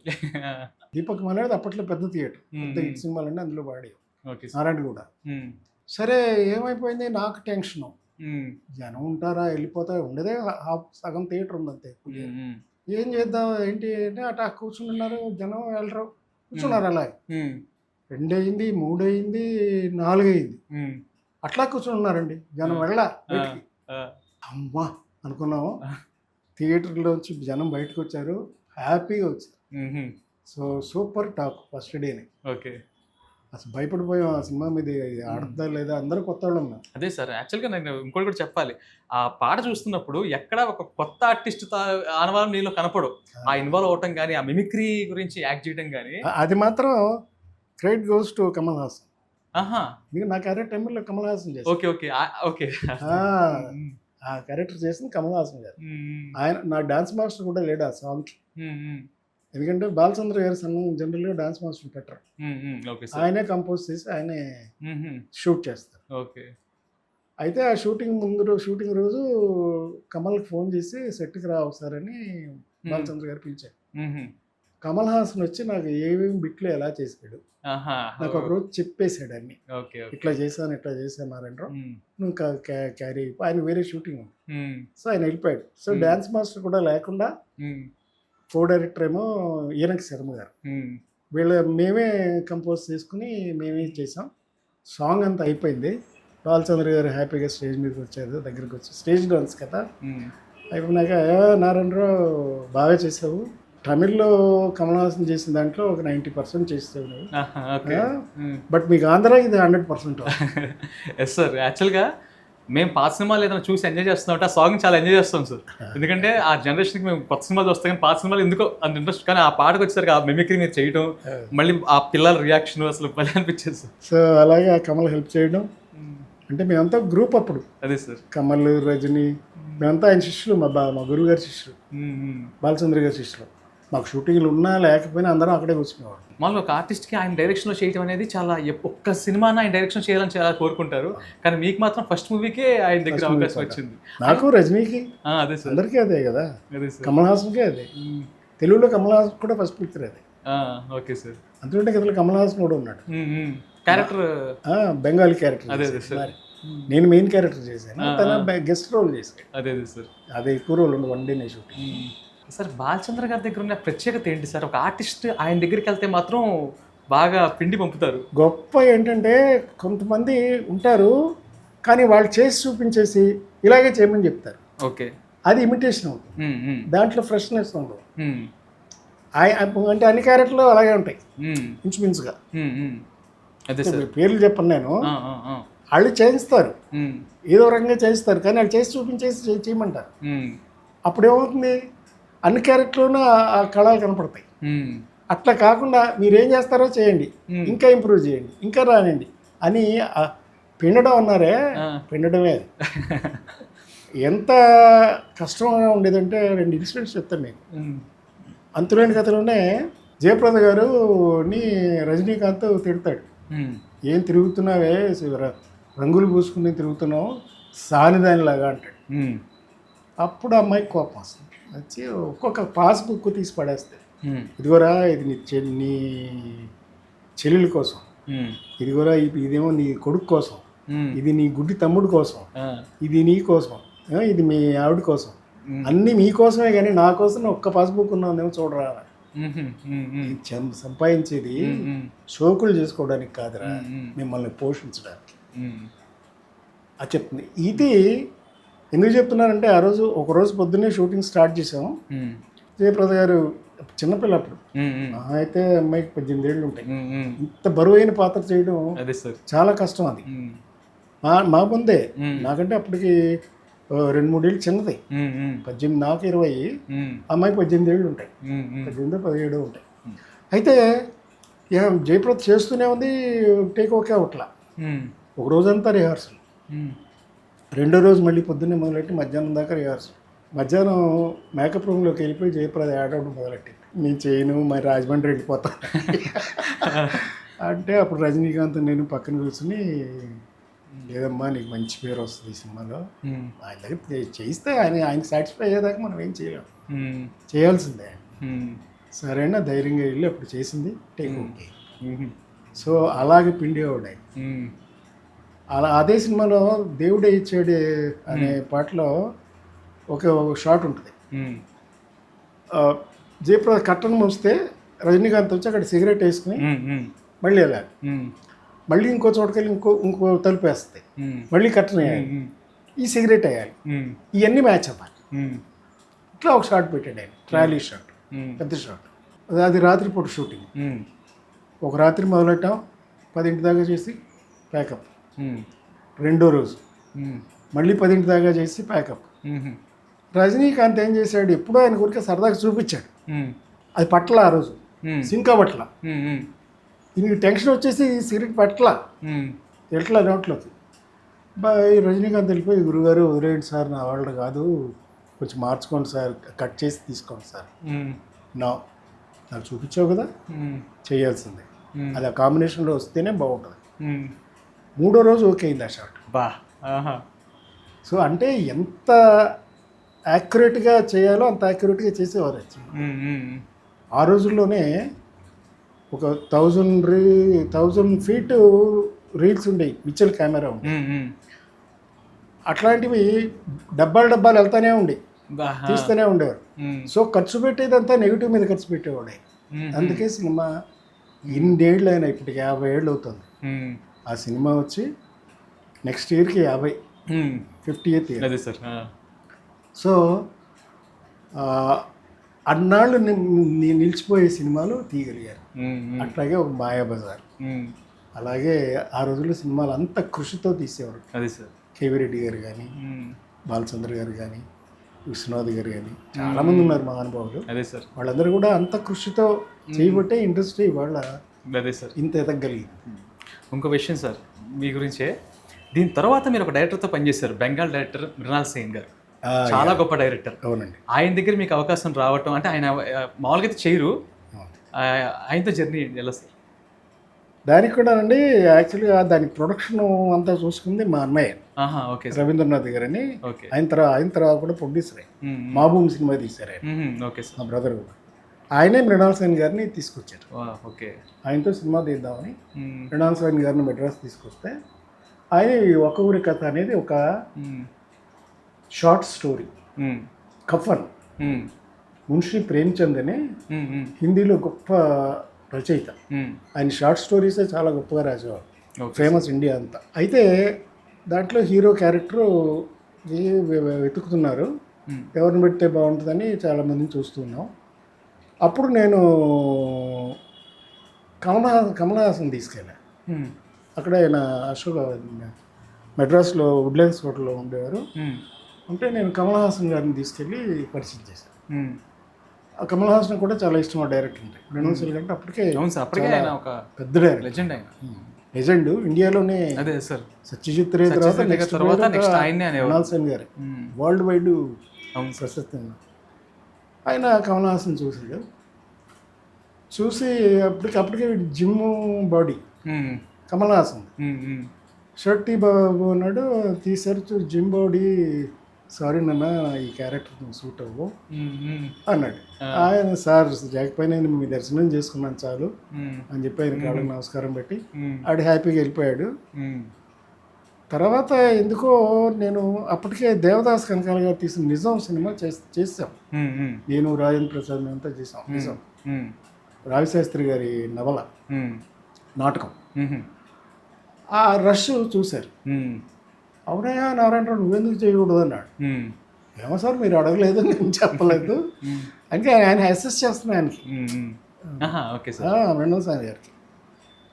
ఒకసారి చొక్కా దిగయ్యా అన్నాడు. తీసా. నాకు ఈ రిప్స్ కనపడాలయ్యా డొక్కెండిపోయినాడు అంటాడు అన్నాడు. ఓకే సార్ ఎంత టైం ఇస్తారు సార్ అన్న. చెప్పు ఎంత కావాలి. నాకు ఒక్క నెల రోజులు టైం ఇవ్వండి సార్ నేను తయారై చూపిస్తాను. ఓకే నెల తర్వాత షూటింగ్ ఎట్లయినా నువ్వు ఏం చేస్తావో చెయ్యి. నాకు ఎండిపోయి ఉండాలి అంటే కూలివాడు క్యారెక్టర్. తండ్రి కొడుకులు ఇద్దరు కూడా కూలివాళ్ళు, మట్టి పోసేవాళ్ళు. అదే సార్ అట్లా ఉండాలి అంటే నీ బట్టలు కూడా ఉండు. నేను ఒక పంచ చిన్న గుడ్డ అది కూడా కాదు మంచిగా పట్టు కూడా అంటారు ఇది కూడా అంటారు. అలాగే ఉంటుంది డ్రెస్ అని చెప్పాడు. సరే అని చెప్పి నేను వెంటనే బెంగళూరు వెళ్ళిపోయాను. బెంగళూరు వెళ్ళిపోయి నేచర్ క్యూర్ హాస్పిటల్లో చేరి 24 రోజులు ఉపవాసం 24 days దగ్గర 30 కేజీలు తగ్గా. 30 కేజీలా సార్ అప్పుడు? అసలు ఊతే పడిపోయేటట్టు ఉండేవాడిని. ఎందుకంటే ఆ క్యారెక్టర్ అలా ఉందా. అదే సార్ వాళ్ళు తిండి తినక మట్టి మోసుకునే క్యారెక్టర్లు అంటే అలాగే ఉండాలి. ఓకేనా అప్పుడు ఆయన షూటింగ్ చేస్తుంది. ఆ సినిమాలో హీరోయిన్ వచ్చేసి మమతా శంకర్ అని ఉదయ్ శంకర్ గారి కూతురు. అంటే సితారు రవిశంకర్ గారి అన్న కూతురు. Okay okay sir. ఆ అమ్మాయి కూడా సింగర్. ఆ అమ్మాయిని బెంగాల్ నుంచి తీసుకొచ్చారు. ఓకే. ఆ అమ్మాయితో అంతకుముందే ఒక సినిమా చేసింది, అది మిథున్ చక్రవర్తి ఫస్ట్ పిక్చర్. ఓకే. ఆయనతో చేసింది. అది కూడా రవీంద్ర గారిని మా అన్నయ్య ప్రొడ్యూసర్ దానికి కూడా. అదే తర్వాత కన్నడ నుంచి ఒక యాక్టర్ని తీసుకొచ్చారు. ఆయన చోమన దుడి అని ఆ సినిమాకి ఫస్ట్ నేషనల్ అవార్డు తీసుకున్నాడు ఆయన బెస్ట్ యాక్టర్. ఆయన డ్రామా యాక్టర్ కన్నడలో. సురభి కంపెనీ లాగా గొబ్బి ఈరన్న కంపెనీ పెద్ద కంపెనీలో ఈయన వాసుదేవరావు గారు ఒక యాక్టర్. ఆయన గిరీష్ కర్నాడ్ గారు ఆ సినిమా తీశాడు. తీస్తే ఆయన నేషనల్ అవార్డు వచ్చింది. పళ్ళుడిన 60 years తాత ఆయన తండ్రి క్యారెక్టర్.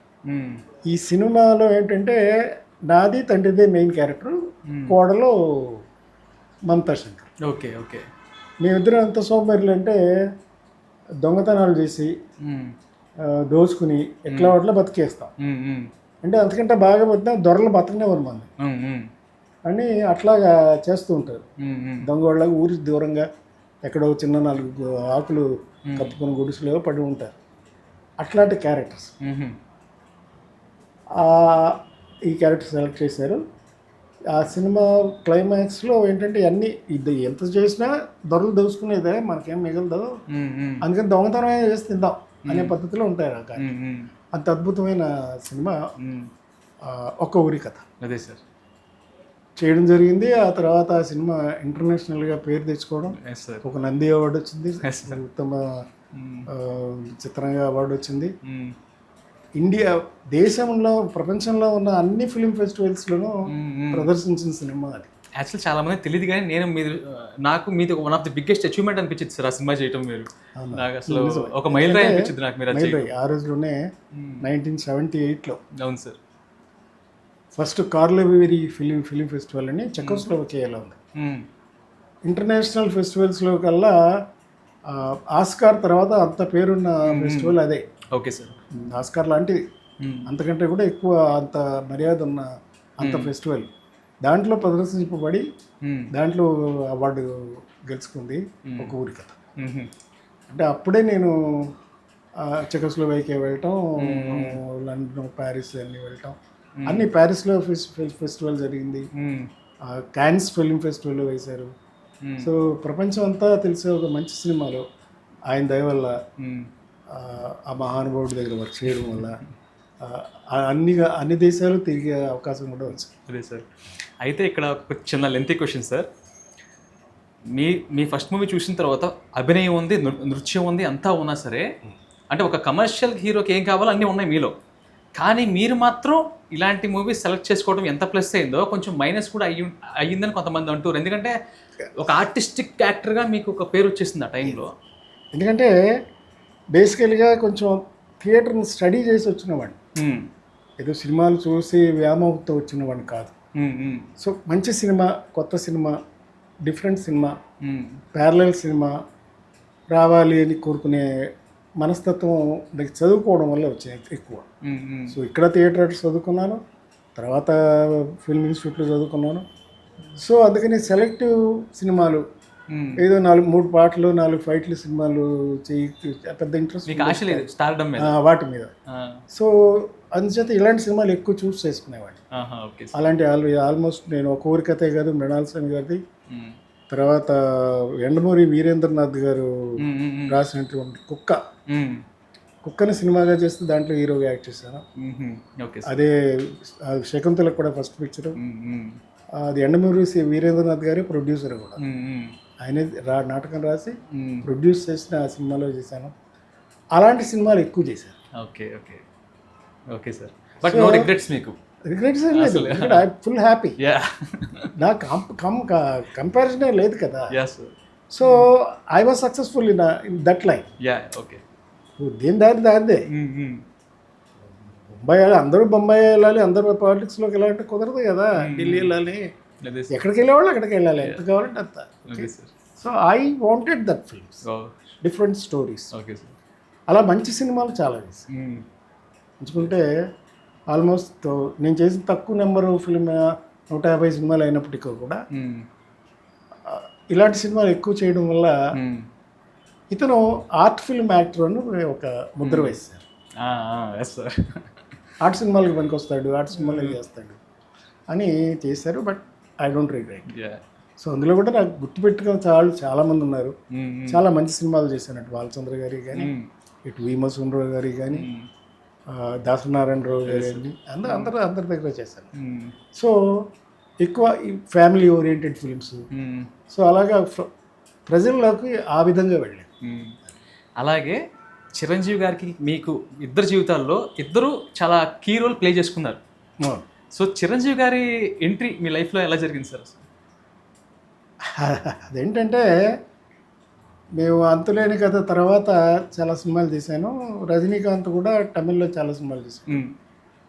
మా గురువు గారి తర్వాత గురువు ఈరంకి శర్మ గారని, ఆయన మంచి డైరెక్టర్, బాలచంద్ర గారి కో డైరెక్టర్. Okay sir. ఆయన ఒక సినిమా తీశారు, చిలకమ్మ చెప్పింది. ఇదేమో చేగుండి హరిబాబు గారని పాలకొల్లు ఎమ్మెల్యే, ఆయన ప్రొడ్యూసరు. మన గోపి గారు, చిరసాని గోపి గారు అని వాళ్ళ నిర్మాత. ఈరంకి శర్మ గారి దర్శకత్వంలో చిలకమ్మ చెప్పింది. అందులో సంగీత గారు, రజనీకాంత్ గారు, శ్రీప్రియ, నేను. శ్రీప్రియ మెయిన్ హీరోయిన్, నేను హీరో. రజనీకాంత్ గారు మెయిన్ క్యారెక్టరు. అలాగే మేము పాలకొల్లులో షూటింగ్ చేస్తున్నాం. ఆ సినిమా అంతా పాలకొల్లులో తీసాం. ఓకే. పాలకొల్లులోనే 3 షెడ్యూల్స్. నేను రజనీ ఒకే రూమ్లో ఉండేవాళ్ళం ఆ పాలకొల్లు హోటల్లో.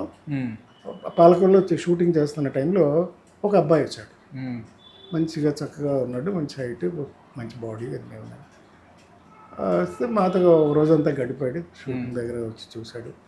చూసినాక అంటే ఆ ఎమ్మెల్యే గారు కూడా వాళ్ళ తెలుసు, చేగుండి హరిబాబు గారు. ఓకే.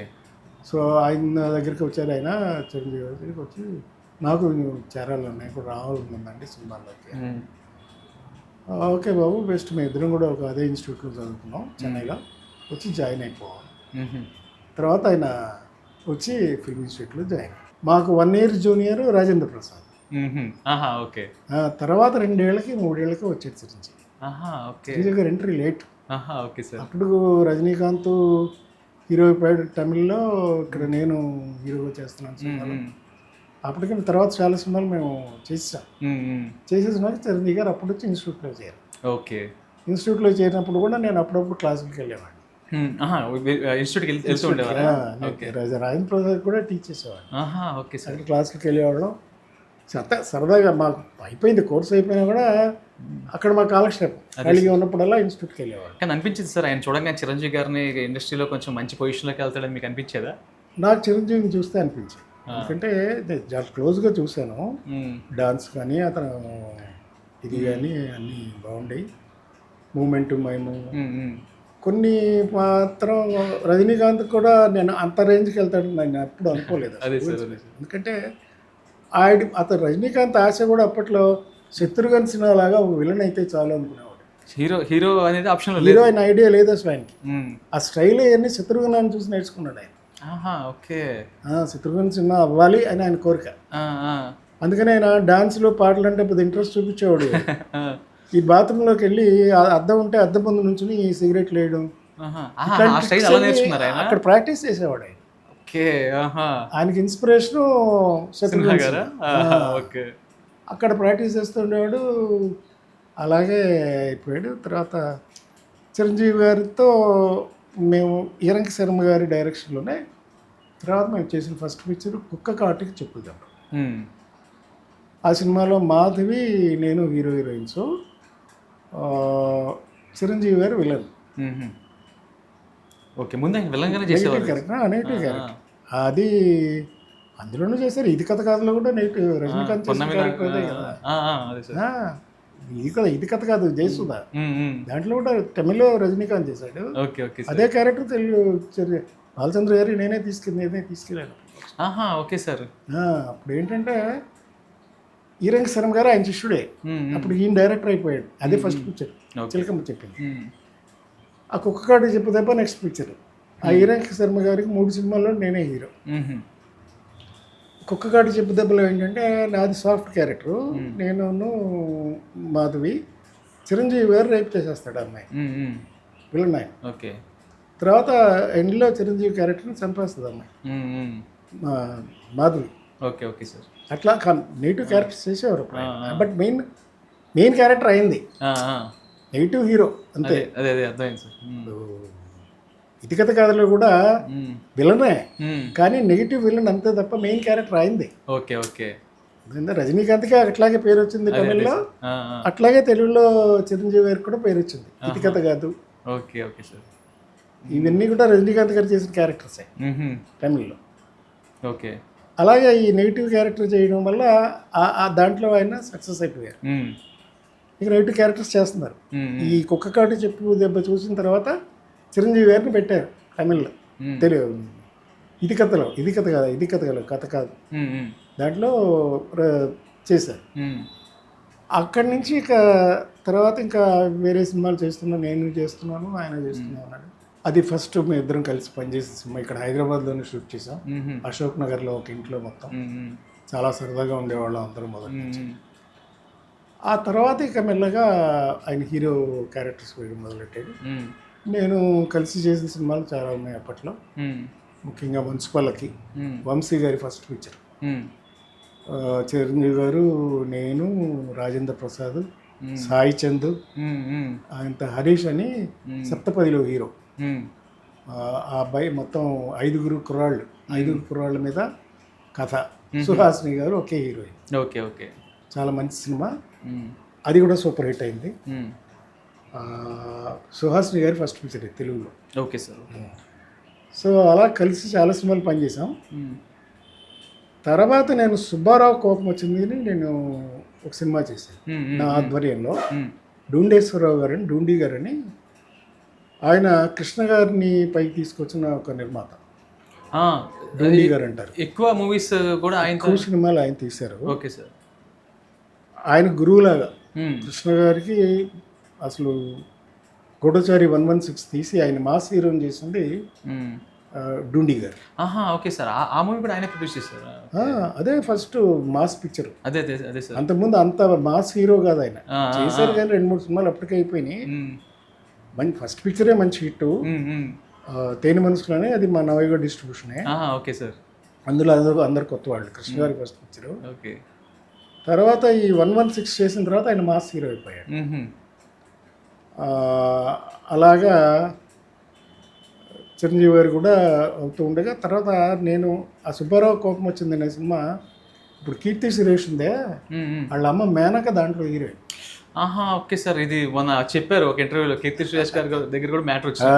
కీర్తి సురేష్ గారి ఆ సినిమా ప్రొడక్షన్ కూడా నేనే చేశాను. Okay sir. ఓకే. నేను బెజవాడలో తీసాము. సుబ్బారావు కోపం వచ్చింది. Okay sir. అయితే కీర్తి సురేష్ వాళ్ళమ్మ మేనక నేను యాక్ట్ చేసాం. అప్పుడు ఇంకా పెళ్లి కూడా కాలేదు అమ్మాయికి. అమ్మాయి ఫస్ట్ పిక్చర్. ఆ అమ్మాయి పున్నమనాగలో కూడా చిన్న వేషం వేసింది. బట్ హీరోయిన్గా చేసింది నా పక్కనే. ఒకే సినిమా చేసింది. Okay sir. ఓకే. తెలుగులో సుబ్బారావు కోపం వచ్చింది. అది ధవళ సత్యం గారు డైరెక్టర్. ఆ సినిమా హీరోగా చేసిన ఆఖరి సినిమా. Okay sir. మీరు దాదాపు 50 ఫిల్మ్స్ చేసి ఉంటారు కదా సార్? 50 పైనే చేశాను హీరోగానే. 50 చేశాను. మంచి మంచి సినిమాలు చేశాను. ముత్యాల పల్లకి, మంచి పల్లకి. సార్ ఇంకొక పాట ఉంటుంది సార్ జయసుధా గారితో మీది, పెద్ద హిట్ ఆ సాంగ్. ఇప్పటికి ఎవరు మరి సార్ నాకు దానిలో కొన్ని నాకు ఏమన్నారు కట్స్ కనపడతాయి మీలో. మీరు ఆయనకి పెద్ద ఫ్యానా సార్? బాగా చాలా పెద్ద ఫ్యాన్ కదా ఆయన. చాలా చిన్నప్పటి నుంచి. ఎందుకంటే ఆయన పోస్టర్లు చూస్తూ పెరిగాను. అదే అదే సార్. మా ఇంట్లోనే డిస్ట్రిబ్యూషన్ ఆఫీస్ కదా, అన్ని పోస్టర్స్ ఉండేవి చుట్టూ. అవి చూస్తూ పెరిగాను. Okay okay. సో అందుకే మేము డిస్ట్రిబ్యూటర్లు కనుక ఆ సినిమాలన్నీ ఒక్కొక్కటి 100 సార్లు చూడటం ఇలాగ జీర్ణించుకుపోయింది. ఓకే. ఆ తర్వాత నేను ప్రొడ్యూసర్ అవుదామని డిసైడ్ అయిన తర్వాత ఈ సుబ్బారావు కోపం వచ్చింది, అనుకున్నంత విజయం సాధించడం. ఓకే. దాంతో మీరు ఆపేసారని చెప్పారు. మీ last movie hero? Last movie హీరోగా. అది బాగానే ఉంది సినిమా, మంచి సినిమా, కానీ అనుకున్నంత పెద్ద హిట్ కాల. ఓకే. సరే ఎందుకు ప్రొడ్యూసర్గా మారదాము అని డిసైడ్ చేసుకున్న తర్వాత నేను ఫస్ట్ వెళ్ళి అడిగింది చిరంజీవి. చిరంజీవి నేను సినిమా తీద్దాం అనుకుంటున్నాను. ఎప్పటి నుంచి తీద్దాం అనుకుంటాను అంటే అప్పటికే చిరంజీవి గారు చాలా బిజీ అయిపోయారు. అప్పటికే ఆయన ఇదే సంవత్సరం సార్ 86? 86 దేవాంతకుడు. దేవాంతకుడు కదా 86, ఎప్పటికి మూడు. ఇది 82. Okay okay. దేవాంతకుడు 82. అప్పటికి ఖైదీ రాదు కదా సార్? దేవాంతకుడు తర్వాత ఖైదీ వచ్చింది 83లో. దేవాంతకుడు ముందు. Okay sir. దేవాంతకుడు తీసే టైంకి ఇంకా ఖైదీ రాలా, రిలీజ్ అవ్వాలా. అప్పుడు మున్సిపాలిటీ అన్ని మామూలుగా ఇక్కడ సంజీవ్ రెడ్డి నగర్లోనూ అక్కడ గోడల మీద కూర్చొని చేసేవాళ్ళు. వాళ్ళు జనం చూసేవాళ్ళు లేదు, ఊరినే అలా చూసి వెళ్ళిపోయేవారు అంతే. జనం మోగడం ఏం లేవు. ఫస్ట్ షెడ్యూల్ నేను దేవాంతకుడు సరే చిరంజీవి డేట్లు ఇచ్చేసాడు. సినిమా స్టార్ట్ చేసాం. ఎస్ఎస్ చంద్రశేఖర్ గారి డైరెక్టర్, అంటే విజయ్ వాళ్ళ ఫాదర్, తమిళ హీరో ఉన్నాడు విజయ్, వాళ్ళ నాన్నగారు ఎస్ఎస్ చంద్రశేఖర్ గారు. అప్పటికే నేను ఆయన దగ్గర నేను చిరంజీవి కలిసి పనిచేసాం. చట్టానికి కళ్ళు అని సూపర్ హిట్ సినిమా. చిరంజీవి గారికి అసలు మాస్ హిట్లు పడింది చట్టానికి కళ్ళు ఫస్ట్. Okay okay. దాంట్లో నా పాట కూడా ఉంటుంది చాలా. చట్టానికి కళ్ళు లేదు తమ్ముడు, న్యాయానికి ఇల్లు లేదు ఎప్పుడు అని. సూపర్ క్యారెక్టర్ నాది కూడా. అది మళ్ళీ తెలుగులో వచ్చిన తర్వాత మళ్ళీ హిందీలో తీస్తుంటే ఆ ప్రొడ్యూసర్ వెళ్ళి చిరంజీవి గారి క్యారెక్టర్ చేయమని అమితాబ్ బచ్చన్ గారి దగ్గరికి వెళ్ళాను. ఆయన సినిమా చూసి నేను ఈ క్యారెక్టర్ చేయను, నారాయణరావు క్యారెక్టర్ చేస్తాను. ఓకే.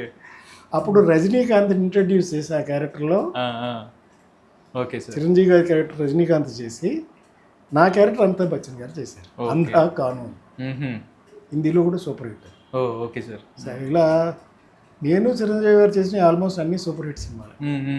అదే మీ బాండ్ చాలా చాలా అట్లా ఎక్కువ రోజులు కలిసి ఉండడం.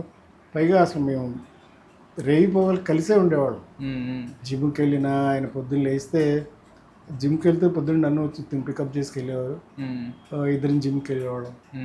అది చెన్నైలో ఉన్నప్పుడు చోళా హోటల్లో అక్కడ ఒకటే మంచి జిమ్ ఉండేది, అది స్టార్ హోటల్. ఆ జిమ్లో రెగ్యులర్గా జిమ్కి వెళ్ళేవాళ్ళం. ఆల్మోస్ట్ 10 గంటలు 12 గంటలు కలిసే ఉండేవాళ్ళం. అంత టైము కలిసి స్పెండ్ చేసేవాడు. అట్లాగే కాకుండా తర్వాత ఈ దేవాంతకుడితో ప్రొడ్యూసర్ని అయిపోయాను. అది సూపర్ హిట్ అయింది. ఎంత అయిందంటే దేవాంతకుడు ఫస్ట్ షెడ్యూల్ చేసామండి ముందు. అప్పుడే పెద్ద పట్టించుకునేది కదా జనం. సెకండ్ షెడ్యూల్కి వచ్చినాక సంజీవ్ రెడ్డి నగర్లో షూట్ చేద్దామని అక్కడ వెళ్తే కళ్యాణ మండపంలో విపరీతమైన జనం, షూటింగ్ చేయనిచ్చేవారు కదా. చివరికి ఎలా ఉండేదంటే రాత్రి ఎవరో తెలియకుండా పంజాగుట్ట శ్మశానంలో ఫైట్ పెట్టాం. శ్మశానంలో ఫైట్ ఉంటుంది, అది శ్మశానంలో చేద్దామని అక్కడ శ్మశానంలో చేస్తున్నాం. అక్కడ కూడా జనం వచ్చేసారు. అంత పాపులారిటీ ఎప్పుడు వచ్చిందంటే విత్ ఖైదీ. ఆహా ఓకే అప్పటికి దేవాంతుడు షూటింగ్లో ఉన్నప్పుడు ఖైదీ రిలీజ్ అయ్యింది. ఆహా ఓకే సార్ ఓకే. అప్పటికి ఇక కంట్రోల్ చేయలేకపోయాం, కర్ర పుట్టుకొచ్చి కొట్టాల్సి వచ్చింది, తోలదండి జనాన్ని, అంత పట్టుచేసారు జనం. Okay okay. ఆ ఖైదీ రిలీజ్ అయ్యేటప్పటికి ఇంకా అప్పుడు స్లాబ్ సిస్టమ్ రాలేదు. అంటే సినిమా కలెక్షన్ ఎంత వస్తే అంతలో షేర్ టైంలో ఉండేది, అప్పుడు సిస్టమ్ లేదు, ఈ ట్యాక్స్ సిస్టమ్ లేదు. మా దేవాంతకుడు రిలీజ్ అయినాక తర్వాత తర్వాత ఇంకో సినిమా 2 సినిమాలు చేశాడు ఆయన. దేవాంతుడు రిలీజ్ ముందు స్లాబ్ సిస్టమ్ వచ్చింది. ఓకే. వచ్చేసరికి దేవాంతుడు రిలీజ్ అయింది, సక్సెస్ అయింది. కలెక్షన్లు ఖైదీకి వచ్చిందానికి డబుల్ వచ్చినాయి. ఓకే. ఇది 100 డేస్ పిక్చరే, దేవాంతుడు 100 డేస్ పిక్చరే, సంజయ్ థియేటర్లో 100 డేస్ చేశాడు. అంత కలెక్ట్ చేస్తే ఒక చిరంజీవి సినిమా అని తెలిసిన first picture Devanthudu. Okay sir okay.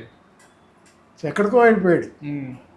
Chiranjeevi గారు ఎలా ఫీల్ అయ్యారు సార్ అంత ఖైదీతో అంత ఒకేసారి అంత క్రౌడ్ రావడం పైన? అసలు జనం ఓ చేసేవారు. ఇక అక్కడి నుంచి మెడ్రాస్ వెళ్ళినా, మెడ్రాస్ ఇంటికి కూడా వెళ్ళి ఇప్పుడు మొదలెట్టింది. అంతకుముందు రామారావు గారి ఇంటికి వెళ్ళేవారు జనం. మెడ్రాస్ వచ్చినా తిరుపతి వెళ్ళి దర్శనం చేసుకుని ఎన్టీ రామారావు గారి దర్శనం చేసుకుని వచ్చేసేవాళ్ళు. అందుకని అంత వేరే జనం రావడం అనేది లేదు. అది మళ్ళీ చిరంజీవితో స్టార్ట్ అయింది. Okay okay. జనం విపరీతంగా రావడం. దేవాంత్ కూడా 100 డేస్ ఫంక్షన్ చేసాము. తర్వాత 86లో యముడికి మొగుడు తీసాం. నేను, సుధాకర్, హరిప్రసాద్ కలిసి. అది ఇక రికార్డ్స్ అంటే రికార్డ్స్ అప్పట్లో చిత కొట్టేసింది. 100 డేస్ ఫంక్షన్ చిరంజీవి పుట్టినరోజు ఆగస్టు 22వ తారీఖున మెడ్రాస్ మెరీనా బీచ్లో స్టేజ్ కట్టాం. అక్కడ చేసాం 1 ఫంక్షన్. ఇసుక కనపడేది కాదు జనం, అంతమంది జనం మెడ్రాస్కి ఎగబడి వచ్చేసారు. చాలా గొప్పగా జరిగింది 100 డేస్ ఫంక్షన్. అలా మా బంధం కంటిన్యూ అయింది. ఆ తర్వాత కూడా నేను ఒక చిరంజీవి గారితో ఉండటమే కాదు, నేను లేనప్పుడు కూడా ఆయన కథల్లో కూర్చోవడం, ఆ కథలు డిస్కస్ చేయడం, సత్యానంద్ గారు నేను కలిసి కూర్చుని చాలా కథలు తయారు చేశాను. ఇప్పుడు అదే అడగబోతున్నాను. పసివాడు ప్రయాణం సినిమాకి మీరు అది చిరంజీవి గారు చేయడానికి చాలా కీ రోల్ ప్లే చేశారు. అది one of the industry hit ఆయన కెరియర్లో, చాలా ఇంపార్టెంట్ సినిమా కూడా. అసలు ఫస్ట్ డిస్కో డాన్స్ పెట్టింది అందులోనే. డిస్కో అనే సాంగ్ వచ్చింది ఫస్ట్ అదే. దానికి చాలా కథ ఉంది. అది ఒక మలయాళం సినిమా, ఫాజిల్ అని ఆయన డైరెక్ట్ చేసిన సినిమా, మలయాళంలో తీశారు. ఫాదర్ ఎలపీలో. నేను ఎలపీ వెళ్ళి ఆ కథ కొనుక్కుని వచ్చాను. తమిళ్లో సత్యరాజు గారు చేశారు ఈ character. Okay okay. Tamil version వచ్చింది, పూళ్ళి వాసులల్లి అని తమిళ్లో వచ్చింది. నేను వెళ్ళి ఈ కథ కొనుక్కుని తెచ్చుకున్నాను, ₹1,00,000 ఆ రోజుల్లోనే. కొనుక్కుంటే చిరంజీవి గారితో తీద్దామని. ఈ లోపు ఏం చేశాడు, మా ఫ్రెండే ఒకతను హరిప్రసాద్ అని, వాడు ఆ తమిళ్ డబ్బింగ్ రైట్స్ కొన్నాడు. కొని వాడు తెలుగులో మొదలెట్టేసాడు తీయడం. కోదండరామరెడ్డి గారి డైరెక్షను, కృష్ణరాజు గారిని పెట్టి తీద్దామని కృష్ణరాజు గారితో షూటింగ్ మొదలు పెట్టారు. పెట్టేశారు సార్? షూటింగ్ మొదలు పెట్టారు. ఓకే. నాకు తెలిసింది. నేను వెంటనే అరవింద్ గారికి ఫోన్ చేశాను. అప్పటికి నేను చిరంజీవి పనులు అన్నీ చూస్తూ ఉన్నాడు, ప్రొడక్షను అన్నీ, కథలు అన్నీ కూడా. అప్పుడు చిరంజీవి గారు చక్రవర్తి షూటింగ్ అని బాంబేలో ఉన్నారు. వెళ్తే పసివాడి ప్రాణం కొనుక్కొచ్చాం కదా, షూటింగ్ మొదలు పెట్టేశారు, కృష్ణరాజు గారితో తీస్తున్నారు. అరవింద్ గారు అన్నారు, సరేలే నారాయణరావు తీసుకొనిలే, కృష్ణరాజు గారు కదా. నేను ఒప్పుకోలేదు. లేదు సార్, ఈ క్యారెక్టర్ డెఫినెట్గా చిరంజీవి చెయ్యాలి. నో డౌట్ కృష్ణరాజు గారి అంటే నాకు గౌరవం ఉంది, అది కాదు, బట్ ఈ క్యారెక్టర్ మాత్రం నేను తీయాలి, చేయాల్సిందే. ఏం చేద్దామంటావయ్యా అన్నాడు. చిరంజీవి గారికి చూపించాను సినిమా నేను అప్పటికి. ఆయన కూడా కొంచెం చూసి బాగానే ఉంది, కానీ ఇప్పుడున్న స్వింగ్కి నా పాటలు, డ్యాన్స్, ఒరిజినల్ పాటలు ఉండవు, సాంగ్స్ లేవు, ఫైట్స్ లేవు. సీరియస్గా ఉంటుంది సినిమా అంతా. సత్యరాజు గారికి అయినా అక్కర్లా చేసేస్తాడు. ఏవు కదా ఇవన్నీ అంటే నీకెందుకు మేం చేస్తాం, పాయింట్ అది. ఒక పసివాడి ప్రాణం కాపాడాలి. అప్పటికే పిల్లలకి చిరంజీవి గారు అంటే గొప్ప ఇమేజ్. అసలు ఇప్పుడు ఎక్కడికైనా పిల్లలు చిరంజీవి చిరంజీవి అనే టైంకి వచ్చేసారు. అంటే సరే ఏం చేస్తావంటే, సరే ఏం చేస్తావు చేయను. సరే నేను వెంటనే ఆ ఫాజిల్ గారి దగ్గర మళ్ళీ ఫోన్ చేసి, ఆ పిల్లాడు పాప చేసింది సుజిత, ఇప్పుడు సీరియల్ యాక్టర్, అడ్రస్ ఉందంటే ఇప్పుడే బయలుదేరుతుంది, మెడ్రాస్ ఉంది, మెడ్రాస్ బయలుదేరుతుంది ట్రైన్లో. పొద్దున్నే వెళ్ళి అమ్మాయిని కిడ్నాప్ చేశాను. ట్రైన్ దగ్గర కిడ్నాప్ చేసేసి ఆ అమ్మాయిని తీసుకెళ్ళి ఆ అమ్మాయికి అడ్వాన్స్ ఇచ్చేసేసి 5,000 రెమ్యునరేషను, అమ్మాయికి 1,000 రూపాయలు అడ్వాన్స్ ఇచ్చేసేసి ఆ అమ్మాయిని బ్లాక్ చేసి, ఓకే. తర్వాత వెంటనే రఘువరన్కి ఫోన్ చేశాను. రఘువరన్ నా ఫ్రెండ్, అంతకుముందు మేము ఆల్రెడీ ఒక సినిమా చేసాం, 3 సినిమాలు చేసాం. కానీ రఘువరన్ ఇట్లా ఆ సినిమా అడిగారు కృష్ణరాజు గారితో చేస్తా అన్నాడు. చేయడానికి వీల్లేదు, నేను చేస్తున్నాను, చిరంజీవితో చేస్తున్నాను, నేనే వస్తా అన్నాడు. మళ్ళీ ఆయన వచ్చేసి పాప వచ్చేసింది, ఈయన వచ్చేసింది. ఆడు గెడ్డవాడు విలన్ ఉంటాడు, ఆ 3 మెయిన్ క్యారెక్టర్. సుమలత క్యారెక్టర్ కూడా ఒరిజినల్లో లేదు, అది కూడా లేదు, అది మేము క్రియేట్ చేసాం. ఆయన సాంగ్స్ కావాలి, హీరోయిన్ కోసం హీరోయిన్ కావాలి. సరే ఏం చేసాం, వీళ్ళందరినీ బ్లాక్ చేసాం. బ్లాక్ చేసేసి కోదండరామరెడ్డి గారికి చిరంజీవి గారితో ఫోన్ చేసి, ఏంటి రెడ్డి గారు, మా నారాయణరావు గొడవ చేస్తున్నాడు, మరి తను కొనుక్కొచ్చుకున్నా అంటే కదా రైట్స్ కొంటే, మీరు డబ్బింగ్ని మీరు రీమేక్ ఎట్లా చేస్తారు, న్యాయం కాదు కదా, కావాలంటే మీరు డబ్బింగ్ రిలీజ్ చేసుకోండి, మేము తీస్తాం, మేమే తీస్తాం అనేసరికి రెడ్డి గారు, అయ్యో నేను వచ్చేస్తాను, నేను ఎందుకు ఇక్కడ అన్నాడు. ఆయన డైరెక్టర్ వస్తే ఇంకేం చేస్తారు, అలా ఆపేశారు, మేము తీసాం. అసలు ఈ ఐడియా ఎవరు సార్? హరిప్రసాద్ గారిదా? కృష్ణరాజ్ గారితో తీయాలి అని ముందు రైట్స్ లేకుండా మొదలు పెట్టింది తెలుగులో హరిప్రసాద్, మా ఫ్రెండే. మళ్ళీ మా ఫ్రెండే. తర్వాత ఆడు వచ్చి సారీ అన్న అంటే, ఆడు ఎవరో ఫ్రెండ్స్ వచ్చారు, ఆ ఫ్రెండ్స్తో తీద్దాం అనుకున్నాడు. అప్పుడు ఇంకా మేము ఎముడికి 3 తీయలేదు కదా, ఎముడికి 3 ఎందుకురా నువ్వు ఇవన్నీ చేసేది అంటే, ఆడేమనుకో ఆడి కూడా లెక్క ఏంటంటే కృష్ణరాజు గారు లాంటి వాళ్ళకి బాగుంటుందని. పాటలు లేవు అప్పుడు, కృష్ణరాజు గారు ఏజ్ అయిపోవచ్చింది కదా. దాంట్లో అప్పుడు మేము సుమలత క్యారెక్టర్ ఇంట్రడ్యూస్ చేయడం, సత్యానంద్ గారు మేము గుర్తు చేసింది. సుమలత క్యారెక్టర్ రావటం, డిస్కో సాంగ్ పెట్టడం, విజయశాంతిని హీరోయిన్గా పెట్టడం, ఆ కథగానే ఉంటుంది. సంగీతం, మ్యూజిక్ ఇవన్నీ చేసేటప్పటికి అది సూపర్ డూపర్ హిట్ అయింది. అది అసలు పసివాడి ప్రాణం one of the gifts sir, Chiranjeevi ఫ్యాన్స్కి అది ఒక గిఫ్ట్ అంతే ఆ సినిమా. దాని నెక్స్ట్ ఇమీడియట్గా వచ్చింది పసివాడి ప్రాణం. పసివాడి ప్రాణానికి ఇమీడియట్గా వచ్చింది ఎముడికి 3. దాని తర్వాత ఎముడికి 3 86.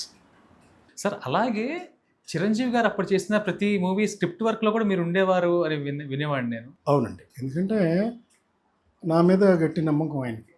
ఎందుకంటే అరవింద్ గారు కానీ చిరంజీవి గారు కానీ నారంటే నువ్వు కొంచెం చూసుకో అనే పద్ధతిలో ఫ్రెండ్లీ. అంతేగాని ఇదిగా నాకు కూడా ఒకటే ధ్యేయం, ఆయన మెగాస్టార్ లాగా నిలబడిపోవాలి అనే దీంతో నేను ఎక్కువ రోజులు అది పనిచేస్తూ ఉండేవాడిని. సో రోజు గీతా ఆర్ట్స్లోనే కూర్చునేవాడిని ఉండేవాడిని. సత్యానంద గారు నేను కలిసి కూర్చునేవాళ్ళం స్క్రిప్ట్స్లో. అప్పుడు సత్యానంద గారి పేరే కానీ నేను ఎప్పుడు పేరు వేసుకోలేదు, ఎక్కడ టైటిల్స్లో వేసుకోలేదు. ఎందుకంటే మా ఇద్దరు అండర్స్టాండింగ్ అది. అదే సార్, ఆయన సత్యానంద గారు కూడా మీరు ఉన్నప్పుడు ఎక్కువ సినిమాల్లో సత్యానంద గారే రాశారు. పరశూరి గోపాలకృష్ణ గారు అప్పుడప్పుడు రాసిన, సత్యానంద గారు రెగ్యులర్గా రాశారు. అప్పుడు ఇట్లా పసివాడి ప్రాణం అయిపోయిన తర్వాత ఎముడికి మొగుడు అయిపోయిన తర్వాత అత్తకి ఎముడు, అమ్మాయి మొగుడు, అది టైటిల్ నేనే పెట్టాను. ఎముడికి మొగుడు నేనే పెట్టాను, అత్తకెముడు అమ్మాయి మొగుడు కూడా నేనే టైటిల్ పెట్టాను. నేనే ప్రొడక్షన్ చూసుకున్నాను, దగ్గరుండి చేసేవాళ్ళం. ఆయనతోనే ఉండేవాళ్ళు ఎక్కడికి వెళ్ళినా. నేను, సుధాకర్, హరిప్రసాద్, మీ షూటింగ్ గారు, చిరంజీవి గారు రూమ్మేట్స్, హరిప్రసాద్ గారు కూడా. సుధాకర్, హరిప్రసాద్ రూమ్మేట్స్, చిరంజీవి గారు 2 రూమ్మేట్స్. నేను కూడా రూమ్మేట్ని అనుకుంటారు కానీ యాక్చువల్ నేను సీనియర్ని వాళ్ళకంటే. బట్ ఫ్రెండ్షిప్ అంతా ఒకటే ఉండేవాడు. మీకు హౌసే ఉంది కదా సార్ చెన్నైలో? నాకు చెన్నైలో హౌస్ ఉంది, మా అక్కయ్య కాపురం ఉండేవాడు. మా బావగారు ప్రొడ్యూసర్, ఆయన కృష్ణ గారితో 13 సినిమాలు తీశారు. మా బావగారు అంటే మా గారపాటి సాంబశివరావు గారని మా అక్క హస్బెండ్ కృష్ణ గారితో 14 సినిమాలు, దొంగలు దొంగ, భలే దొంగలు, గూడు పుటాణి, అలాగే దొంగల సిరీస్ సినిమాలన్నీ కృష్ణ గారి అన్ని సూపర్ హిట్ సినిమాలు మా బావగారు ప్రొడ్యూస్ చేసినాయి. Okay sir. G Sambasivarao and Dhoondi గారు తమ్ముడు బాబ్జీ గారని వారిద్దరూ కలిసి తీసేవారు. త్రిమూర్తి ప్రొడక్షన్స్. కెమెరామెన్ కూడా ఆయన రవికాంత్ నగాయిచ్ గారు పార్ట్నర్. రవికాంత్ నగాయిచ్, బాబ్జీ గారు, సాంబశివరావు గారు, మా బావగారు త్రిమూర్తి ప్రొడక్షన్స్ పెట్టి చాలా సినిమాలు తీశారు. మెడ్రాస్లోనే ఉండేవారు. చాలా పెద్ద ప్రొడ్యూసర్. సార్, కృష్ణ గారి ప్రస్తావన వచ్చింది కాబట్టి ఒక చిన్న క్వశ్చన్ సార్. యాక్చువల్గా ఏంటంటే కృష్ణ గారు మధ్యలో ఒక ఆయన రేజ్ అనేది మామూలు రేజ్ కాదు, అంటే ధీటుగా ఉన్నారు. అంటే రామారావు గారికి, నాగేశ్వరరావు గారికి. అంటే ఒక సందర్భంలో దేవదాస్ అనే సినిమా ఒక ఐకానిక్ సినిమా, దాన్ని ఎవరు టచ్ చేయకూడదు. కానీ కృష్ణ గారు దేవదాస్ సినిమా టచ్ చేశారు. దానికి మీకు కూడా ఏదో సంబంధం ఉందని విన్నాను. కరెక్టే మేడం. అంటే అప్పుడు అక్కినే నాగేశ్వరరావు గారు హార్ట్ ఆపరేషన్ చేసుకోవడానికి అమెరికా వెళ్ళారు. కొన్ని నెలలు ఇక్కడ రాలేదు. ఆ టైంలో ఈయన దేవదాస్ సినిమా తీశాడు. నాగేశ్వరరావు గారు ఎంత ఇంపార్టెంట్, మా కృష్ణ గారు కూడా అంతే ఇంపార్టెంట్. ఎందుకంటే కృష్ణ గారి ఫస్ట్ పిక్చర్ తేనె మనసులు నవయ్యగా డిస్ట్రిబ్యూషన్, అగ్నిసాక్షి నవయ్యగా డిస్ట్రిబ్యూషన్. మొదటి సినిమా వాళ్ళు పద్మాలయ వాళ్ళు స్టార్ట్ చేసింది నవయ్యగాలోనే డిస్ట్రిబ్యూషన్లోనే స్టార్ట్ చేశారు.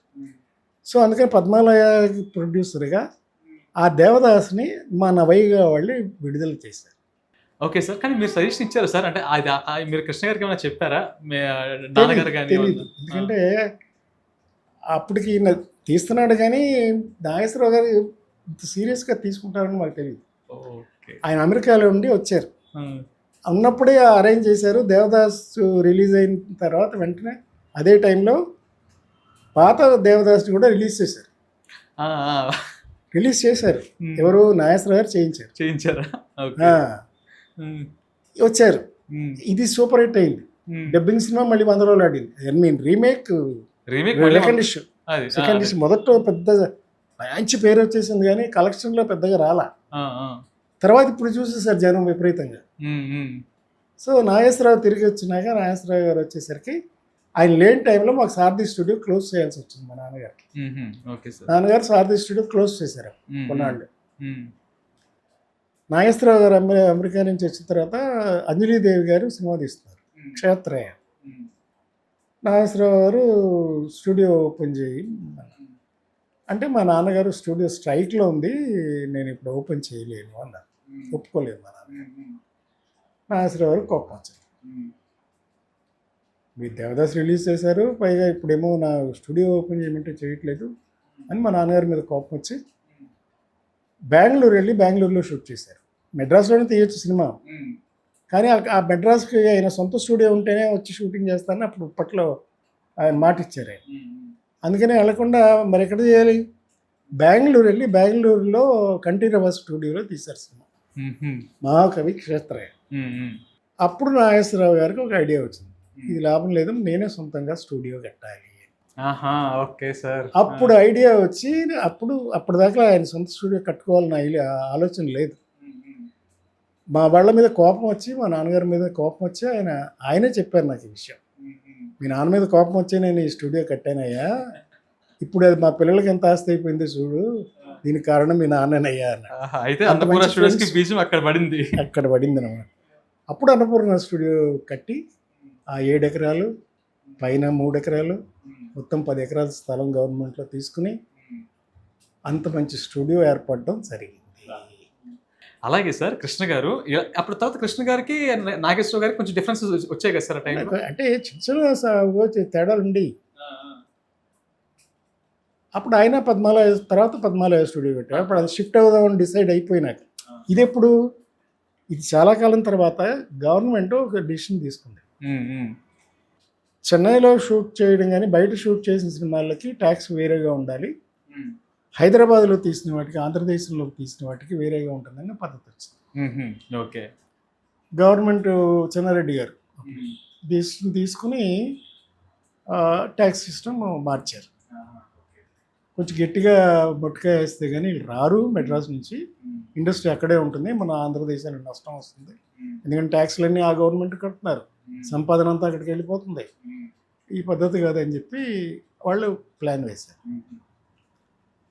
అప్పుడు ఏం చేశారు, ఇక గవర్నమెంట్ ఇష్యూ చేసేసారు ట్యాక్స్.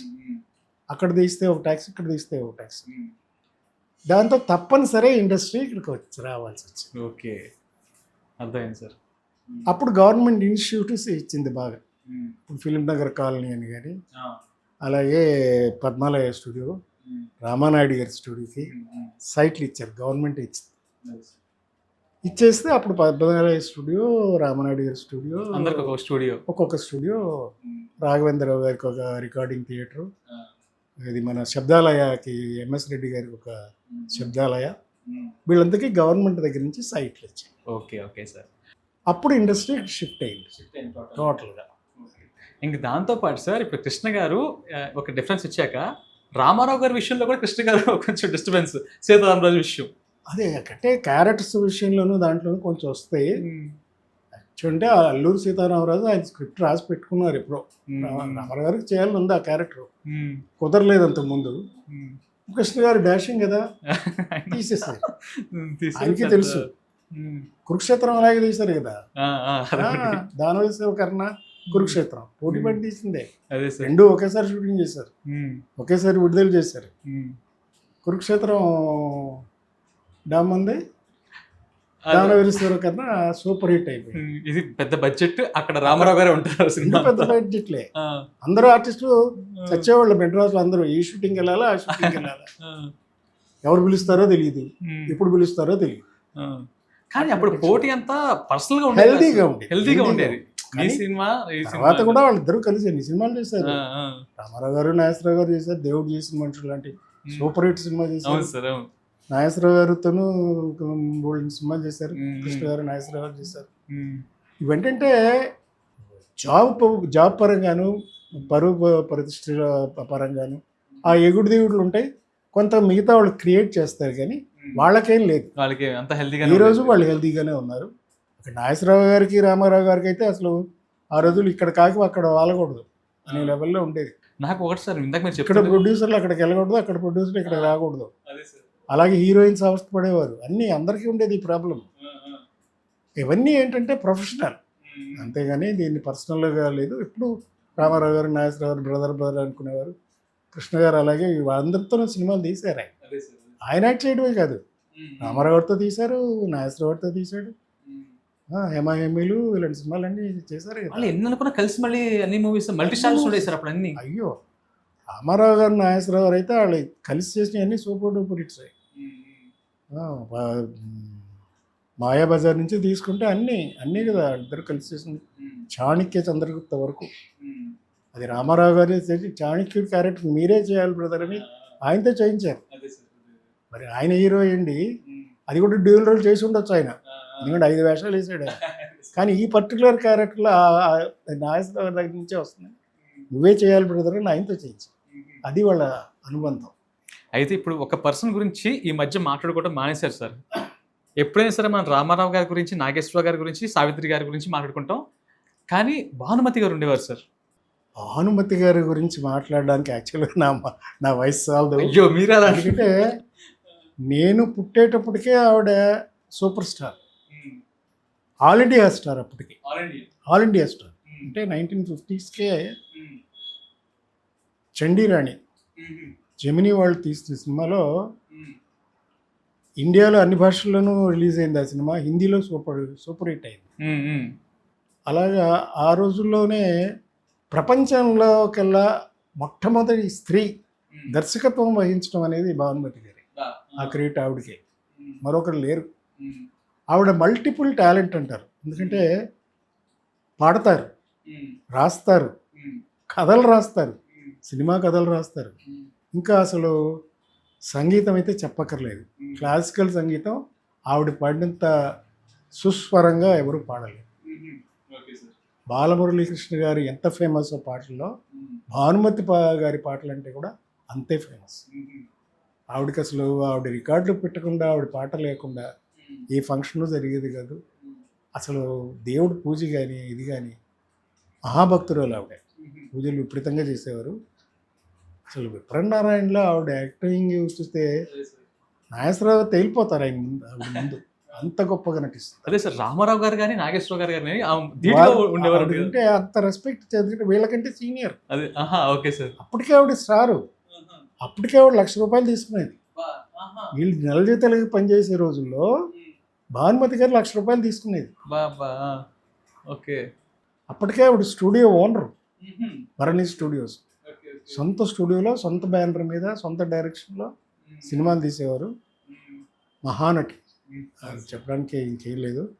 తర్వాత సావిత్రి గారు అంత గొప్ప నటి. ఆవిడ అసలు ఆవిడ ఈజు.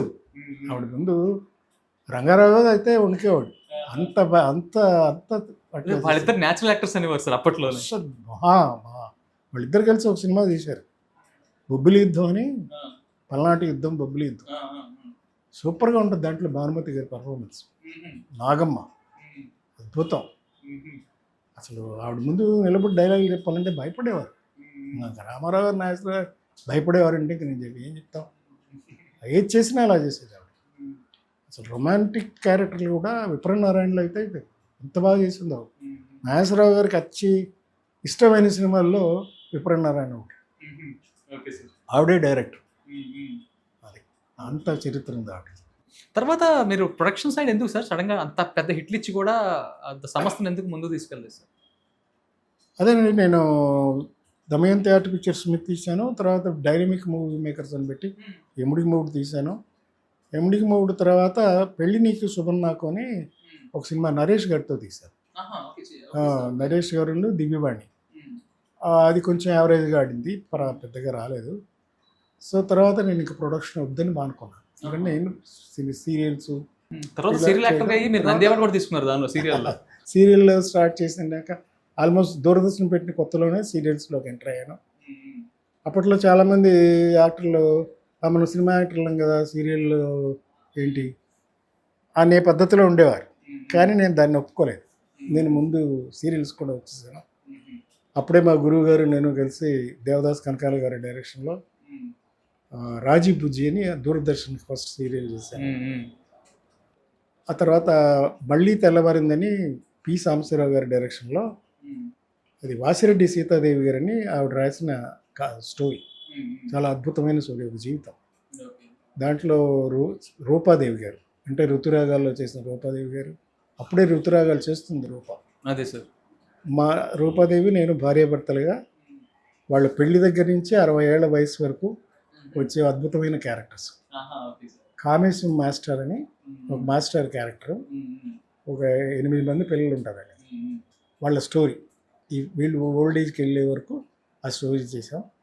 దానికి బెస్ట్ సీరియల్ వచ్చింది, రూపాదేవికి బెస్ట్ యాక్ట్రెస్ వచ్చింది, నాకు కూడా బెస్ట్ యాక్టర్ వచ్చేసి. సో అంత మంచి సీరియల్ చేశాను. ఆ తర్వాత వరుసగా సీరియల్స్ చేస్తూనే ఉన్నాను. మెగా సీరియల్స్ ఒక 50 సీరియల్స్ దాకా చేసుకుంటాను. ఒకసారి నంది అవార్డు కూడా వచ్చింది. అండ్ మీ యొక్క జర్నీ ఏంటంటే A to Z ఉంది ఇండస్ట్రీలో మొత్తం అంతా. సో అంటే ఇంకా కూడా ఉంది. ఇట్లా సీరియల్స్ చేస్తూనే అప్పుడు వచ్చిన మీడియాలో వచ్చిన కొత్త వెబ్ సిరీస్ చేశాను. టీవీ రంగం వెబ్ చేశాను. తర్వాత మొన్నే లవ్ అట్ 65 అని నేను, రాజేంద్ర ప్రసాద్, జయప్రద గారు ఒక వెబ్ సిరీస్ చేశాను. త్వరలో రాబోతుంది అది. Okay sir. Okay. Love at 65, Rajendra Prasad, Jayaprada గారు ఫస్ట్ టైం కలిసి యాక్ట్ చేస్తారు. Okay sir. ఓకే. అంటే ఆ ఏజ్ 65లో లవ్, అందుకని మంచి సీరియల్ అది. అది కూడా తప్పకుండా చూడాలి మీరందరూ. నువ్వంతా మనసంతా నువ్వే డైరెక్టర్, ఆదిత్య అని ఆయన డైరెక్ట్ చేశారు. జయప్రద గారు, నేను, రాజేంద్ర ప్రసాద్, మన ప్రదీప్, అంతేగా ఆయన మేమంతా కలిసి చేసాం. వీళ్ళంతా ఒకప్పుడు ఇప్పుడు మళ్ళీ సెకండ్ ఇన్నింగ్స్ తో పాపులర్ అయ్యారు, కానీ ఒకప్పుడు అంతా ప్రదీప్ కూడా హీరోగా చేశారు కదా, ముద్దుమందారం, జింజల్ హీరో చేశారు సార్. ఆయన కూడా ప్రదీప్ అందరు చాలా మందితో పనిచేసాను. గోల్డెన్ ఎరా నుంచి పనిచేస్తున్నాం. ఆల్మోస్ట్ నేను చూడడం అంటే 5 తరాలు 6 తరాల నుంచి ఆర్టిస్టులతో కూడా నేను మలిగాను. ఎందుకంటే సారథి స్టూడియోలో ఉండడం వల్ల, మాది అవ్వడం వల్ల సావిత్రి గారిని నేరుగా చూసేవాడిని. సావిత్రి గారు అక్కడే రూమ్లో ఉండేవారు, ఆవిడతో మాట్లాడేవాడిని, తీసుకెళ్ళేవాడు. నాగేశ్వరరావు గారితో అలాగే ఉండేవాళ్ళు. అందరూ ఆల్మోస్ట్ మన మా నాన్నగారు తీసిన సినిమాలోనే ఆల్మోస్ట్ అందరూ యాక్టర్లు చేశారు. సావిత్రి గారి డెడికేషన్ గురించి కూడా చాలా వింటూ ఉంటాం సార్, అవును. నటన పరంగా కానీ చాలా అంతా. మంచి ఆర్టిస్టు, గొప్ప వ్యక్తి, ఏంటి చెప్పలేం. అది పర్ఫార్మెన్స్ గురించి ఇక చిన్నప్పటి నుంచి ఆ సినిమాలు చూస్తూ పెరిగిన వాళ్ళు. ఆవిడన్నిటికంటే నాకు బాగా ఇష్టం చివరికి మిగిలేదు. అద్భుతంగా ఉంటుంది దాంట్లో ఆవిడ పర్ఫార్మెన్స్. చివరికి మిగిలేదని రామిరెడ్డి గారు తీశారు. సినిమా ఆడలేదు కానీ దాంట్లో మీకు మహానట్లో కూడా హస్బెండ్ అంటాడు, జమినీ గణేష్ని అంటాడు, చాలా బాగా పర్ఫామ్ చేసావు కానీ ఈ సినిమా ఆడదారు. గుర్తుందా? అదే సినిమా పిచ్చిది అయిపోద్ది. సావిత్రి గారు అద్భుతంగా చేశారు. నాకు ఆ సినిమా చాలా ఇష్టం. చివరికి మిగిలేదు. సో సార్, చివరిగా మిమ్మల్ని ఒక చాలా చూశారు కాబట్టి ఇండస్ట్రీలో, మీరు as a producer, as a యాక్టర్గా కొత్తగా వచ్చే ప్రొడ్యూసర్స్కి మీరు ఇచ్చేది బెస్ట్ సలహా ఏంటి సార్? ఇప్పుడు కొత్తగా రావాలనుకున్నారు. మా రోజులకి ఈ రోజులకి చాలా డిఫరెన్స్ ఉంది, ప్రొడక్షన్లో కానీ ప్లానింగ్లో కానీ. ఎందుకంటే అప్పుడు చెప్పాను కదా, డిస్ట్రిబ్యూటర్ కంట్రోల్లో ఉండేది, తర్వాత మెల్లమెల్లగా అలాగే మారింది, థియేటర్స్ కంట్రోల్లోకి వెళ్ళిపోయింది. అక్కడి నుంచి వాళ్ళు ఈ ఆర్టిస్టులు అయితేనే కొంటామని కమర్షియాలిటీ ఎక్కువైపోయింది. రకరకాల, కానీ కొత్త వాళ్ళకి ఎప్పుడూ వెల్కమ్ ఉంటుంది. వాళ్ళు మాత్రం జాగ్రత్తగా అడుగులు వేయాలి, కొంత తెలుసుకుని రావాలి. ఏమీ తెలియకుండా గబుక్కుని వచ్చేసేసి ఇండస్ట్రీలో ఏదో చేసేద్దాం అంటే మాత్రం డెఫినెట్గా నష్టపోతారు. అందుకు ఏంటంటే ఇంతకుముందు ఒక డిస్ట్రిబ్యూటర్ కంట్రోల్ ఉంది, ఇప్పుడు ఆ కంట్రోల్ లేదు, కాస్ట్ కంట్రోల్ లేదు, ఎక్కడికి వెళ్తున్నారో తెలియదు, ఎంత పెడుతున్నారో తెలియదు. వస్తే సంతోషం. ఒక రాజమౌళి లాంటి వాళ్ళు మంచి డైరెక్టర్, చాలా మంచి టాలెంటెడ్ డైరెక్టర్లు వస్తున్నారు. అలా మంచి డైరెక్టర్ని సెలెక్ట్ చేసుకుని మంచి ప్రాజెక్టు తీస్తూ కొత్తదనం ఎప్పుడు మాత్రం యాక్సెప్ట్ చేస్తారు. మీకు చెప్పినట్టు అంతులేని కథ లేత మనసులో వచ్చినప్పుడు కృష్ణ గారు ఎంత కొత్తో, అలాగే తర్వాత తరాలు మారినప్పుడు కొత్త వాళ్ళు వస్తూనే ఉన్నారు. ఒక శోభన్ బాబు ఇందాక అన్నారే, రామరావు నాగేశ్వరరావు తర్వాత కృష్ణ శోభన్ బాబు కృష్ణరాజు గారు వచ్చారు, తర్వాత ఇంకొకరు వస్తారు, తర్వాత ఇంకో చిరంజీవి బాలకృష్ణ నాగార్జున వస్తారు, తర్వాత ఇంకోళ్ళు వస్తారు, ఇప్పుడు జూనియర్ ఎన్టీఆర్ వీళ్ళంటే వీళ్ళు వస్తారు. తరం మారిపోతూ ఉంటుంది. మారిన దానికి వీలుగా వాళ్ళకి అడ్జస్ట్ అయ్యి అలాంటి సినిమాలు జాగ్రత్తగా చేయాలి. ఏదైనా కంటెంట్ ఈజ్ ఇంపార్టెంట్. కంటెంట్ లేని సినిమాలు ఆడతాయి అనేది భ్రమ. అంటే కంటెంట్ లేకపోయినా స్టార్ ఉంటే చాలు అనేది కూడా భ్రమే. ఎందుకంటే సినిమా టైటిల్స్ అయిన తర్వాత 10 నిమిషాల వరకే వాళ్ళని చూడగలరు, ఆ తర్వాత కథ నడపాలి. కథ నడవకపోతే చూడరు. అలాగే సార్, కొత్తగా వచ్చే నటీనటులకి మీరు ఇచ్చే సలహా? గొప్ప నటీనటులు వస్తున్నారు, కొత్త జనరేషన్ న్యాచురల్గా. అంటే తరం మారిన కొద్దీ అన్నీ మారుతూ ఉంటాయి. ఇప్పుడు అప్పట్లో ఫ్యాషన్స్ వేరు, ఇప్పుడు ఫ్యాషన్స్ వేరు. అప్పట్లో హెయిర్ స్టైల్స్ వేరు, అప్పుడు దేవానంద్ స్టైల్ అంటే గొప్పగా ఉండేది. ఇప్పుడు మన యంగ్ హీరోస్, చరణ్ ఏం చేస్తే బాగుంటుంది, లేదా వీళ్ళు ఏం చేస్తే బాగుంటుంది, ఇలాగా వచ్చేస్తుంటారు. తరంగా అది మారుతూనే ఉంటుంది. కానీ కొంత నేర్చుకుని రావడం మాత్రం మంచిది. డెడికేషన్ ఏమీ లేకుండా వచ్చేసేసి ఊరిని విగ్రహం చూసుకుని అందం చూసుకుని వస్తే ఫెయిల్ అవుతారు. సో కంటెంట్ ఏంటి, మీరు ఏం చేయదలుచుకున్నారు, దాంట్లో కృషి, పట్టుదల, ఓర్పు ఇన్ని ఉండాలి. ఇన్ని సర్దుకుంటూ వస్తేనే ఎవరైనా పైకొచ్చినా వాళ్ళే పైకొచ్చారు. సో అన్ని రకాలుగా, ఎందుకంటే డబ్బు సంపాదించడం ఒక్కటే మెయిన్ కాదు, పేరు ప్రఖ్యాతులు కూడా ఇందులో ఉన్నాయి. కళాకారులనే గౌరవం ఉంటుంది. ఆ గౌరవం నిలబెట్టుకోవాలంటే డెఫినెట్గా కృషి చేయాలి. Thank you sir, thank you so much sir. నిజంగా మంచి టైం మాకు ఇచ్చి చాలా మంచి విషయాలు మీరు మాతో పంచుకున్నందుకు అండ్ మంచి గైడెన్స్ ఇచ్చినందుకు thank you so much sir. ప్రేక్షకులందరికీ కూడా నా హృదయపూర్వక కృతజ్ఞతలు. మీరు ఇప్పుడు కళకళలాడుతూ ఉండాలని. సర్వే జనా సుఖినో భవంతు. ప్లీజ్ సబ్స్క్రైబ్ మామా టీవీ.